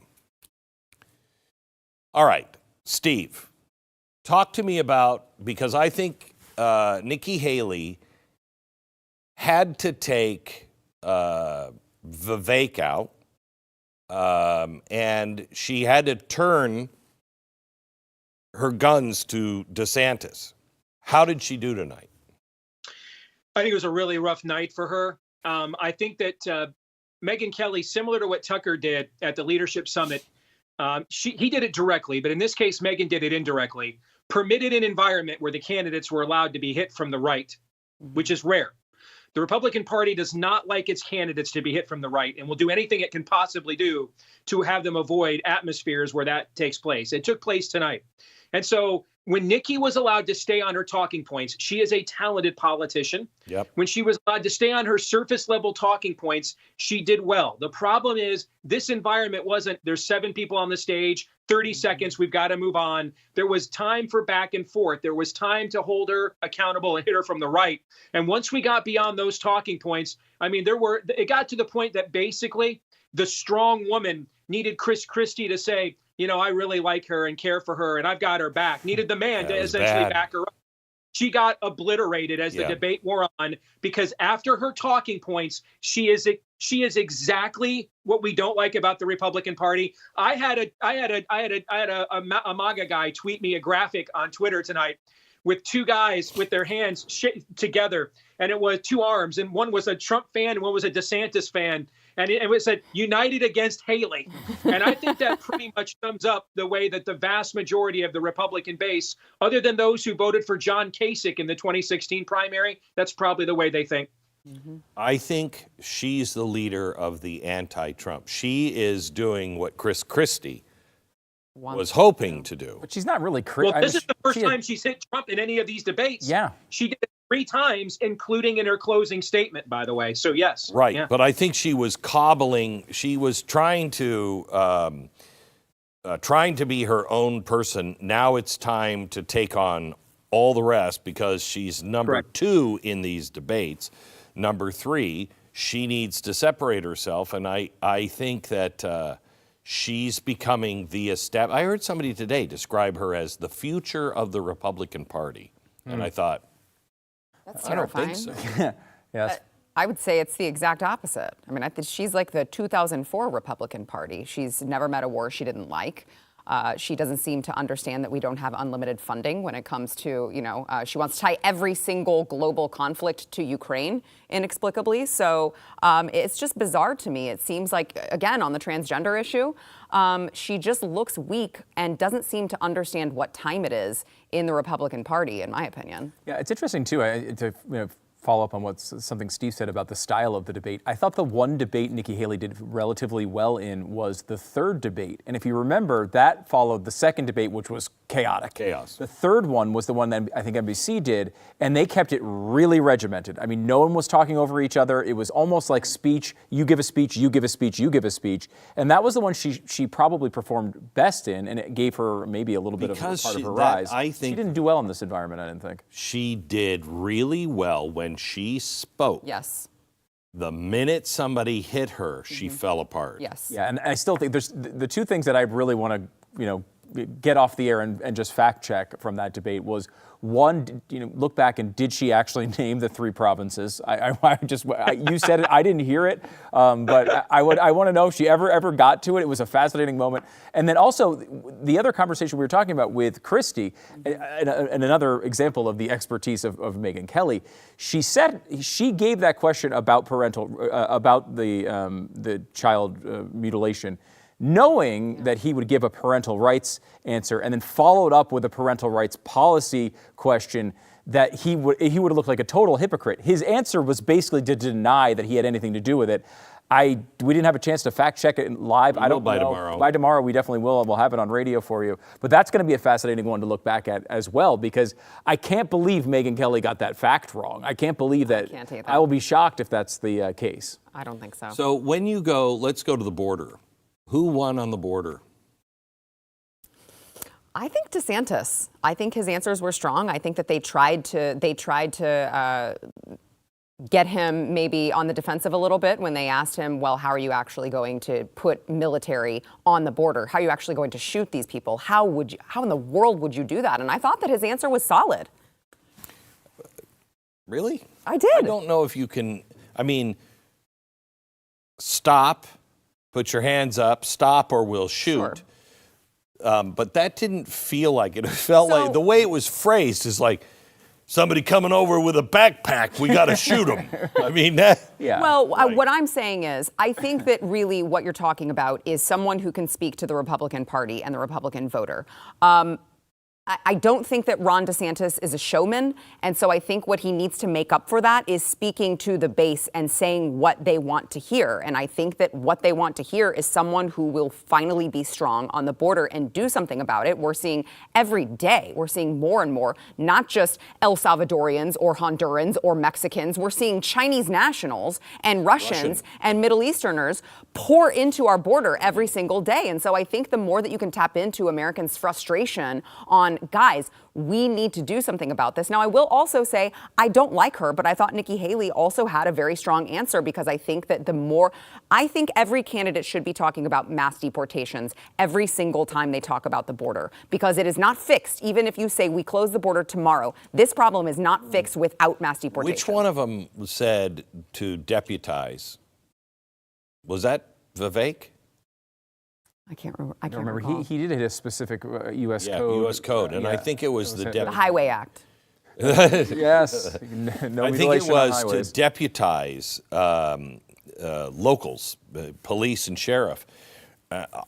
I think that is a great idea. Can I give just one quick example on this? Because you do ask a good question. How do we know? Last year, my buddy Congressman Chip Roy went down to the border one of his many times down there, and he's doing a live TV interview. And while he's on national TV live, a young girl is being human trafficked right there while he's on camera. Shoot that person. Shoot them. Mm-hmm. There's some obvious cases of people that we can just shoot right away.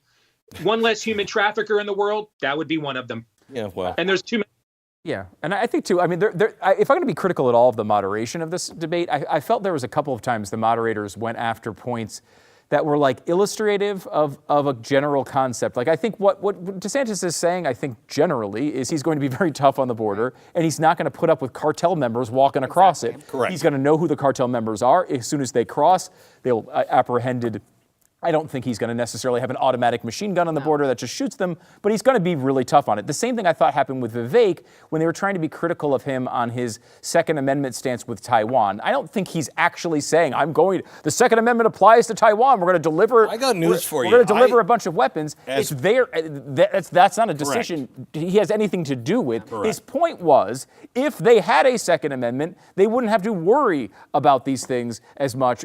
They would have a deterrent to China. So that was a way of him talking about the positives of the Second Amendment. It wasn't a literal policy proposal for Taiwan. He doesn't have any control over their government. If I were president, I would ask Taiwan, do you want an automatic weapon for all your citizens? Because we'll ship them to you. I mean, you're going to pay for them, but we'll ship them to you. You can keep them, but if something happens, you better break these things out for all of your citizens. Because that's what the Israelis are saying. You know, they're only safe because enough people have them, but they want them for all of their citizens. And Joe Biden said, no, you're not. You can't give them to citizens. The best thing, this is why Russia never had a plan. They had all kinds of plans to invade the United States. None of them included crossing the Texas border. None of them. Because they knew Texans loved the country, knew their rights, and were well armed. And they would push that Russian army back. So let me go to China. I thought the Chinese stuff was, I don't know, naive. Mm-hmm. All of them talked about how bad China was, and they all talked about, we're just going to say no more from China. I wanted to hear somebody say, okay, what do we have to do to prepare for that? What is life like in America if you actually mean that? How are you going to get the drugs that we need? What are you going to do to set this up to make sure we survive at the end of that? You know, they're saying, well, they need our money. Well, yes, they do. It'd be a really bad hit on them, but we need their products. I mean, obviously, that's not something that you want to bring up in any Republican debate. You know, the audience doesn't want to hear necessarily that there's negative economic consequences potentially with that. I mean, I think what you need is a replacement. You know, you can replace some of it with American manufacturing. Obviously, that's the feel-good answer. It's going to make your products a heck of a lot more expensive. One thing we brought up before, Glenn, and I think, you know, Ramaswamy hit on this a little bit, and you know, which is there are two 1 billion plus population countries in the world. Yes. You got China and you got India. One of them hates our guts, is spying on us, is sending fentanyl to us all the time, is a massive threat to every part of our life. The other one, was running parades and rallies for Republican presidents. And India is far from perfect. I'm not saying that they are. But if you're going to replace a relationship with a country with a population of that size that actually has some friendly thoughts towards capitalism in the West, it would be, I think, an improvement to our foreign policy to start looking for an replacement and start treating India as much as we can and pushing them in the right direction. I agree. To a long-term free world. Instead, what we do is we try to massage China. We bend over for them over and over again. And, you know, I think being proactive and trying to talk to some of these countries that can be allies and are actually more friendly to us in a way to replace these things, it would be, I think, a better long-term policy. Can anybody make the case why we should defend, because I didn't hear anybody say this, why should we defend Taiwan? What besides China will just, you know, eat the world, and then that's the Putin thing. Well, if you don't stop him in Ukraine, he's that was gonna... Haley's answer, right? Like, right. If you don't stop him in Ukraine, that's how you push back against China. So, stopping Russia and Ukraine. Everything's tied to Ukraine. Make the case. Can anybody make the case that they did not make today that we should defend Taiwan? Steve, I think everything should be made in the context of what is in the strategic best interests of the American people. Right. Is there an interest? How much of our manufacturing base that we would get from Taiwan would we lose? What would that do to our gross domestic product? What would that do to our macro and micro economy? How would we replace that? What would it do in terms of giving China more hegemony over the amount of goods and services that are shipped into this country, to have them have more control of that market share, that market capital? I'm not so much concerned, Glenn, about the decisions we're making here, but the methodologies of these decisions. If you go back to Ukraine, so Vladimir Putin, who had to paper mache toilets to put on an Olympics a few years ago, and has had 2 damn years and still can't get to Kiev, he's going to rebuild the Soviet Union. Get the bleep out of here with that. See, when your methodology doesn't line up with your outcome, I know I'm being snowed. All right. I'm not saying Vladimir Putin is great. I'm saying what we're being told is completely BS. And so what I want to know is, what is the reasons why we're making these decisions? I don't have a moral obligation to defend Taiwan. We do have a moral obligation to defend our economic and strategic interests. So if you want to make the case to me we have to defend Taiwan, do it from that basis and no other. And nobody did, and it's a clear case. Stu? I mean, Ramaswamy maybe attempted that to try to make that case. I don't know. I mean, I think you look at, there are things that we can do with Taiwan that you can try to have a little bit of pushback, right? You can make it more difficult. You can try to have deterrence. At the end of the day, if China invades Taiwan, there's no way we're sending our troops there. I hate to. Don't win. We should wake. I hope Taiwan knows this. We can talk about it, and we can talk about it as a deterrent. And it would be a very dangerous and risky move for China. It would have negative consequences for them. But at the end of the day, there's no way we're sending our soldiers over there to try to fight a 100 million man army. Why should we? In Taiwan. If we decided, what is our semiconductors is the big thing everyone brings up, and of course that is a very important thing. I mean, it would be an important thing, and it would be hard for us to replace that sort of manufacturing. I don't necessarily like what Biden was doing about it with the CHIPS Act. I don't think that that's the right approach. But again, diversifying these things is the right case. Taiwan makes the highest performing chips. All of the supercomputers around the world, all of them, the chips, the ones that matter, come from Taiwan. Most of the rest of them come from China.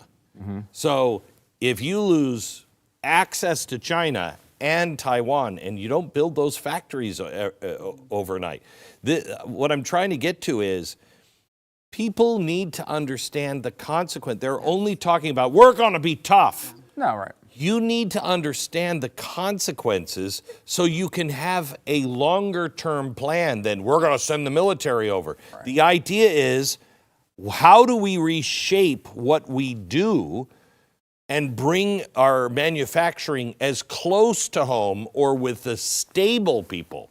I'd rather have my chips made in Germany. Yeah, and building the alternative comes first. I think is your point, is that needs to be the priority, not saying we're gonna remove our economic dependence from China. Well, that's really nice to say, but I mean, I gotta tell you, things are not great in America, and the last thing we need is, okay, well, we're not doing business with China for all these medications and all of these products and everything else. But I mean, to the point that you made earlier, Stu, Americans generally, they don't like made in America prices, especially when you talk about medications that are going to be, made and manufactured here. So I do think it's an important point that you bring up, that you got to put the, put the priority on, let's talk about building these alternatives before we talk about, going in and battling China. You don't ever want to make a threat that you're not prepared to keep.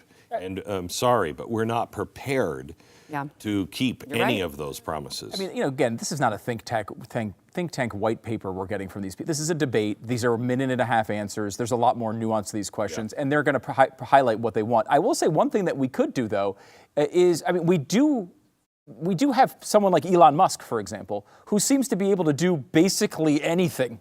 Right? Yep. And it would be nice if we had an administration that embraced someone like that, who was thinking out of the box, who was able to build freaking spaceships to take us to Mars. Why not try to hit up those types of people that we do have in America for solutions to this, rather than, always on our back foot, always playing defense? I mean, look, they're going to the talking tough on China thing is going to be the thing they want to say because it's going to sell best, but it is obviously a much more nuanced conversation. Blaze TV host from Normal World, Dave Landau, joins us next. But let me tell you about our sponsor. It is Preborn. I say a lot of the times now, just do the next right thing, because I don't know how to fix everything. I mean, do you? Just do the next right thing. And it means doing it yourself and hopefully encouraging somebody else to do the next right thing. Preborn does that every single day all over our country by introducing pregnant women to their unborn babies through ultrasound. They encourage them to choose life. We live in a time where the left works hard to convince mothers that what's growing inside of them is a clump of cells. It's not. So Preborn shows them the truth and shows them love. Choose life. We're not fighting the Democrats. We're not fighting the progressives. We are fighting a culture of death. Choose life.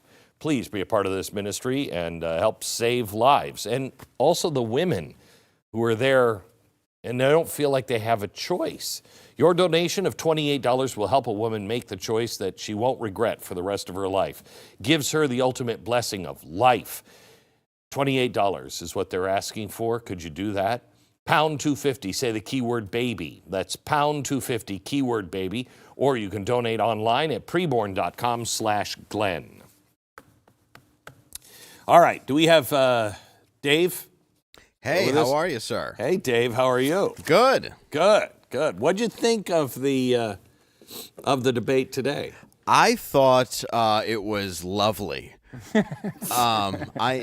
I enjoy. They did have better etiquette, I guess, than usual, but I've still seen more manners at a fist fight at Golden Corral. Right. I enjoyed the sign that Vivek made, which was Nikki equals corruption, because he didn't have time to do a bad drawing of her. So I made some signs. Okay. I have Chris Christie plus current eating habits equals diabetes. I made Nikki Haley plus 2 more years equals hot flashes and night sweats. I have Vivek plus fake hate crimes equals Hassan Minaj. And then I have DeSantis plus shoe lifts equals DeSantis. Right. And that's just me being mature. Yeah. I enjoy. I thought it was an interesting debate. I mean, I pretty much agree with a lot of the stuff that you guys have been saying. It was I don't know. I think Vivek could be a good attack dog. I just don't see him as a president. He just seems like kind of a nerdy kid you'd invite to a party just so when he passes out you could draw genitals on his forehead. He just doesn't seem to have, like, there's just something off about him that's a little bit more slimy. And then for me, Nikki just comes off as like somebody's mom who wouldn't let them watch The Simpsons. You know, she's just kind of sitting there wrapped in like a mummy gauze, and it just doesn't. It's just like she looks like an actress who's about to lose a lot of work. Like she's right at that level. Really, like it just wasn't. She didn't blow me away, and the whole time you have Megyn yelling at DeSantis and Christie like they're Lloyd and Harry and Dumb and Dumber, just going like, guys. It's just very hard to watch. And I'm just seeing what other notes I made here. I don't know. Then you get down to Chris Christie, who honestly, when they said, "Who was your favorite president?" I thought he was going to say Reagan because he never got stuck in a bathtub. And I think that was all a lot of lip service, to be honest with you. I don't know if anybody had these answers. And DeSantis is coming off less to me like a strong presidential candidate and more like an angry WNBA coach who's down by 40 in the half. Like, he just has the energy. And I like him. That's the problem. Right. But he just seems like he's very mad, maybe at like his high school daughter who's not winning. Like, he's just sort of... I mean, he looks good up there. I mean, Chris Christie has never made a lapel pin look smaller. The guy's just... he was just leaning on the podium. I felt bad for the podium. I did. He's like, is that a walker? Like, what is this? He's just laying on it, staring at. I thought he might hurt Vivek, but there's no chance he could get to him in time that Vivek could move 4 inches. The profile shots of Chris Christie were just mean. I mean, that was just that. I said though that they weren't doing it of Vivek, and they were. It just didn't stand out. It just didn't stand out. It just looked okay. You're like, oh, yeah, they are. It looked like 4 people being played by Martin Short. I'd watch that debate. That would be fantastic. It would be more entertaining. I have to be honest with you. Yeah. So, did you find somebody to vote for? If you only could vote for one of these 4, who would you vote for? Oh boy, I would say probably still DeSantis. I think is where my money would go, just because I think he did the right stuff during lockdown. Although I do think that he can be a little bit more breakable, and he does say things that are sort of meaningless. He's like, like, I'll stand strong with Israel. That's like saying, when I'll be president, I'll wear a tie. It just doesn't mean much. He just says a lot of the stuff just seems like he'll even say RonDeSantis.com. He always puts that in there. Like, I'm just waiting for him to say smash the like button. It's like, are you going for votes? Are you going for subs and likes? Like, pick one. But I guess of all 4, I would probably have to say DeSantis right now. Dave, thank you so much for joining us. As always, your debate analysis is strangely spot on. Oh, yeah. Thank you. Yeah, spot on. Thank you very much. Thank you very much. All right. Let's talk about something else that they spoke about that I was surprised to hear from DeSantis, and that was, I have a problem with student loans. When he said that, I thought, where is he possibly going with this? But I think his solution and his reach to student loans was absolutely on target. Making the universities kind of back these loans. I think that's a great idea. And notice he didn't say he could just do it as president of the United States by executive fiat. He actually was talking about it in the concept of a bill. But you talk about the student loans thing. I kind of thought and hoped he would go a little bit into the unconstitutional nature of what Joe Biden has tried to do. Right. And he has talked about that at length previously. But I that's an innovative idea. I think it makes sense too. He said, well, they shouldn't be doing this with gender studies students. Look, if they want to give loans to kids for gender studies, and then they want to see if they get paid back on those degrees, good luck with that. Maybe that'll happen. Maybe Why are they the want to do it American anyway. people doing it? Right. Why are the American people fronting this for these universities at $50 billion endowments? Yes. They've got this. They can back it. They can pay this. Take the kids you think will actually do well and be able to pay it back. Stand behind your product. I think that's a great policy. Of course, it's important and not always easy to do, to get it through Congress. I'm sure the left would push back against that like crazy, but that's a great aspirational policy. It's the type of we should not be in that business at all. There is no reason we should be in that business of giving out loans for college at this point, especially considering what they're doing to our kids. Let me go to cut 2. Here's Nikki Haley on her bank ties and conservative record. Aren't you too tight with the banks and the billionaires to win over the GOP's working class base, which mostly wants to break the system, not elect someone beholden to it? Well, thank you. It's great to be here. First I'll tell you, just to respond to Ron, he continues to lie about my record. I actually said his Don't Say Gay bill didn't go far enough because it only talked about gender until the 3rd grade. And I said it shouldn't be done at all, that's for parents to talk about. It shouldn't be talked about with schools. In reference to donors coming on board, look, we will take support from anybody we can take support from. But I have been a conservative fighter all my life. I was a Tea Party candidate when I became governor. governor. We opposed every single corporate bailout we possibly could. We passed tort reform. We passed one of the toughest illegal immigration laws in the country. We passed pro-life bills. We moved in unemployment from 11% to 3%. We took on the unions, and we took on Obama when it came to the unions, the Syrian refugees, and everything in between. And so I've had a fight. And so as much as Ron says that, that's not true. But when it comes to these corporate people that want to suddenly support us, we'll take it. But I don't ask them what their policies are. They ask me what my policies are. And I tell them what it is. Sometimes they agree with me, sometimes they don't. Some don't like how tough I am on China. Some don't like the fact that I've signed pro-life bills. Some don't like the fact that I may oppose corporate bailouts. That doesn't matter. That's who I am. And that's why the most conservative grassroots group in the country, Americans for Prosperity, endorsed me last week. So here is the problem with that. I'm an alcoholic. I'm also religiously, I don't drink for religious reasons. On top of the alcoholism. Two negatives, if you multiply them, then comes a positive. Exactly right, I know. I'm just throwing that out there. However, when our sales department came to me and said, Glenn, whiskey wants to advertise, I was like, oh, why now in my life does whiskey, a whiskey distillery want to come on? It's very good whiskey. I immediately said yes. Why? Because it's not immoral, it's not illegal. A lot of our fans like whiskey. I like it too much. But I'm not going to voice it, but Stu can, and we'll talk about it. Okay. That's different than, hey, Glenn, MS-13 wants to come on your show and advertise for new members. No.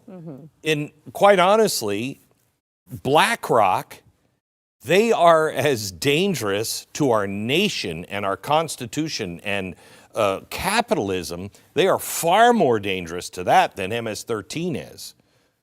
I'm sorry. BlackRock comes to me and says, Glenn, we want to advertise on your show. No. How does she get away with that? Or does she? I mean, I think she really needs money. I think is the answer to that. I mean, I think of Megyn Kelly today on her show, she was talking about this, and she said that, correct me if I'm getting this wrong as someone on Twitter, but Nikki Haley just ran her first ad. Like, her first ad of the campaign, she just ran. That's been the operation. This is a slim operation. She needs cash to turn this into an actual campaign. Well, look, her polling is okay in some of these states, so she's getting money, but the money pouring in is something that she needs. I'm not saying this is the right move for her to accept it, but she's coming up with a justification to accept it. Okay, coming up in just a sec, exclusive Q&A with Blaze TV Plus subscribers. Join now, blazedebate.com. Save $30 off of 1 year with the promo code DEBATE. But we're going to come back with those in just a second. First, let me tell you about our sponsor. It's Relief Factor. I used to live, you guys know, because I'm a whiner. Oh, yeah. But I lived in so much pain, and I mean, I could not do this. Sarah, I couldn't do this with my hands. I'm poorly, but I'm learning to play the piano now. I paint again. This is because of Relief Factor, and I am very grateful. They changed my world. They changed my life. I can't guarantee it's going to happen for you, but 70% of the people who try Relief Factor, they go on to order more. 100% drug-free, developed by doctors to reduce or eliminate pain.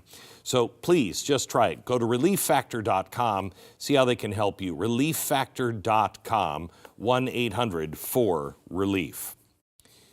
All right. Do we have questions? Let me see. Where are they? Okay.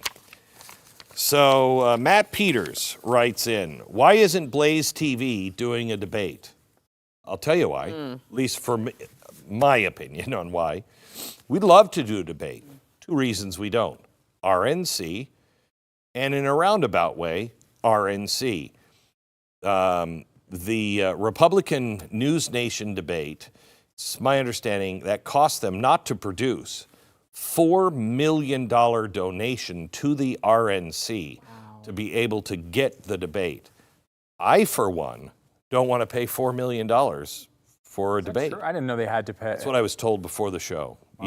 You had to be in $4 million. I mean, paying $4 million to the RNC, you might as well just light that money on fire. I know. I would. I wouldn't want to do it. No. I wouldn't want to do it. We'd love to have a debate, but if that's the in, no. But yeah, also they're not offering. I mean, it's another part of this. Yeah, like the RNC is not saying, hey, they said they were going to do that this cycle. They said they were going to go to alternative media sources instead of just going to the typical same CNN, big network thing. They didn't really live up to that. No. It comes in from Zen.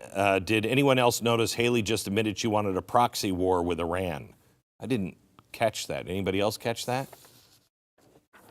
No, but I've run out of the countries that Nikki Haley wants to go to war with. Yeah. So I agree. Yeah, she is big on war. She is.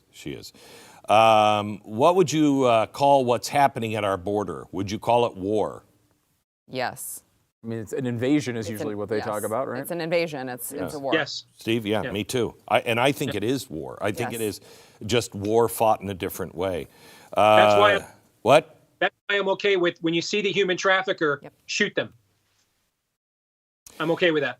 Blaze Media, do you think the sudden focus on funding for Haley is because the status quo and ESGers know she'll lose to a Democrat for POTUS?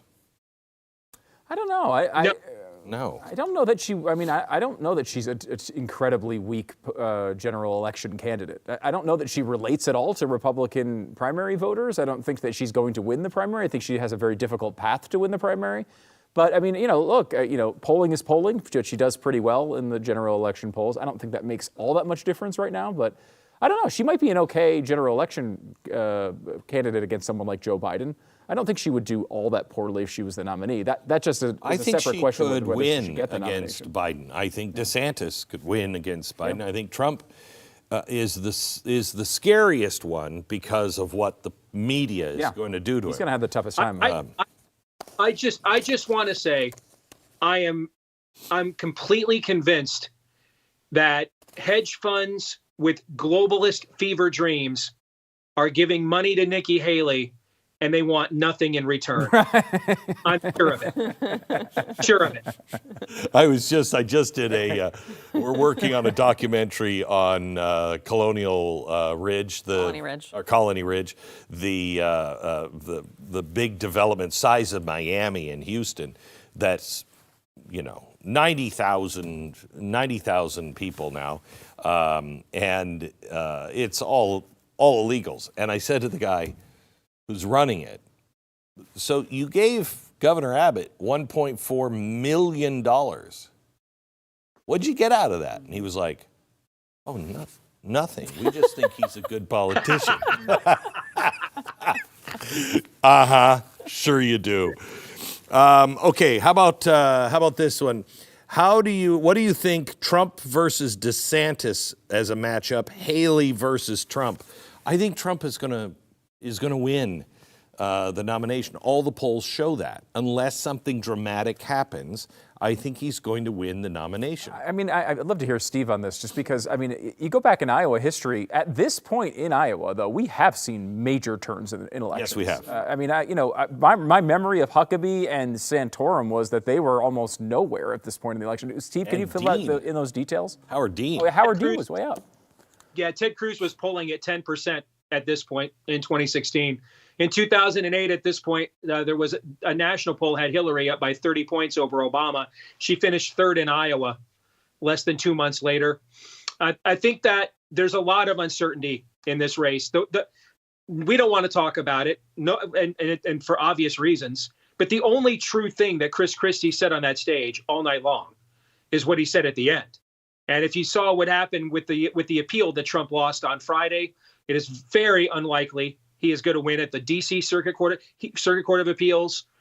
He's going to trial in March. I think the odds are at least 80% that D.C. trial is going to take place in early March. I think there's a But if that trial were happening in Iowa or Kansas or someplace else, I think that the mood would be different. He committed a felony.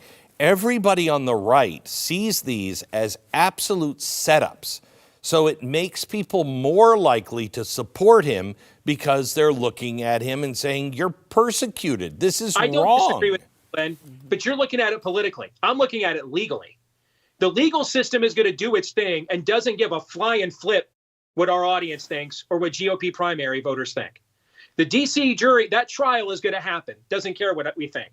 They're going to give a verdict. You can be in prison and run a presidential election. You can. I mean, I don't know that anybody wants to set that precedent, but no, it's already been set. It was set. People have run from prison before, but I mean, again, yeah, no, but I mean, general a big candidate, a big-ish candidate at the time. He was a communist candidate under Wilson, right? You're talking about Eugene Debs, the socialist candidate. Mm-hmm.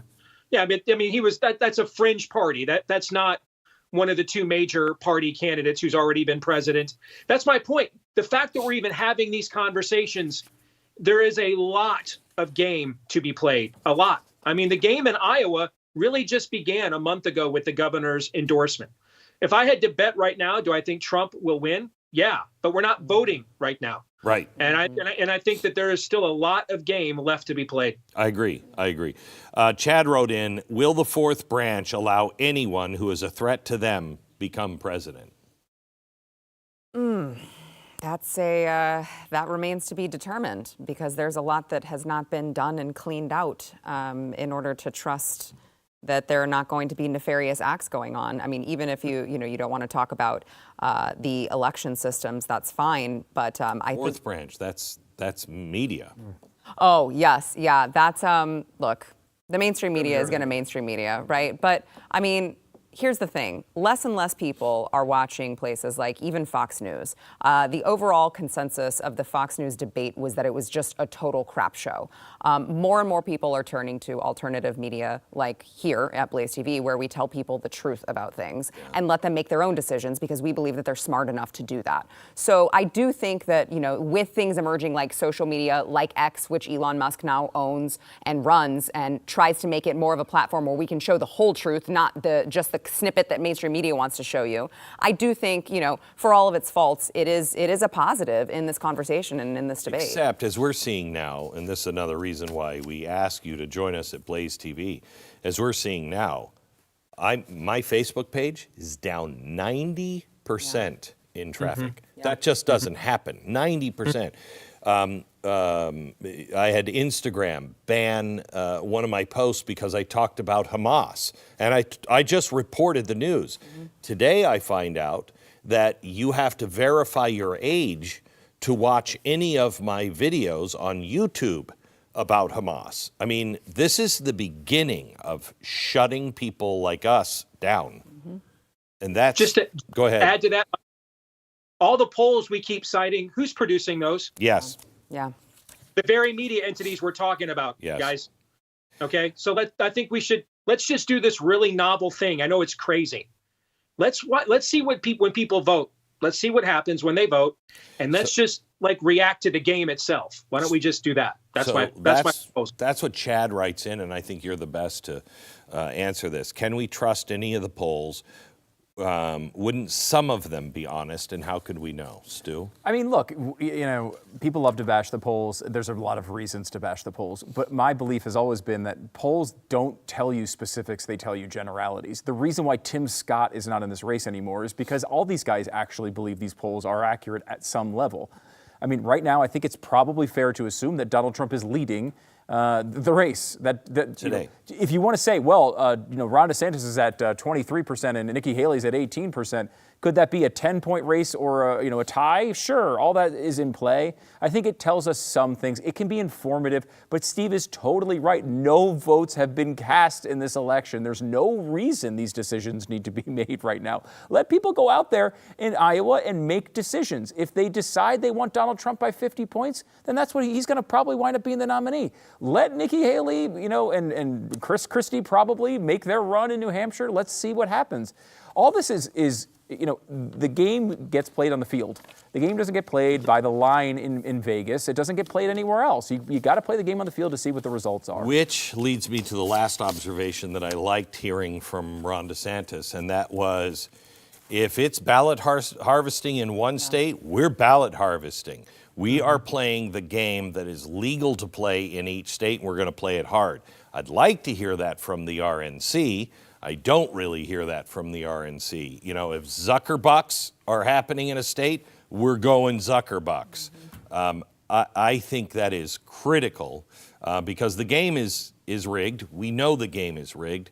Play with the rules as hard as you possibly can. And that starts with just getting out and voting and watching debates like tonight. We thank you so much. We'll have some of the cleanup on some of the questions and the answers as we fact check tomorrow on radio. From Dallas, good night.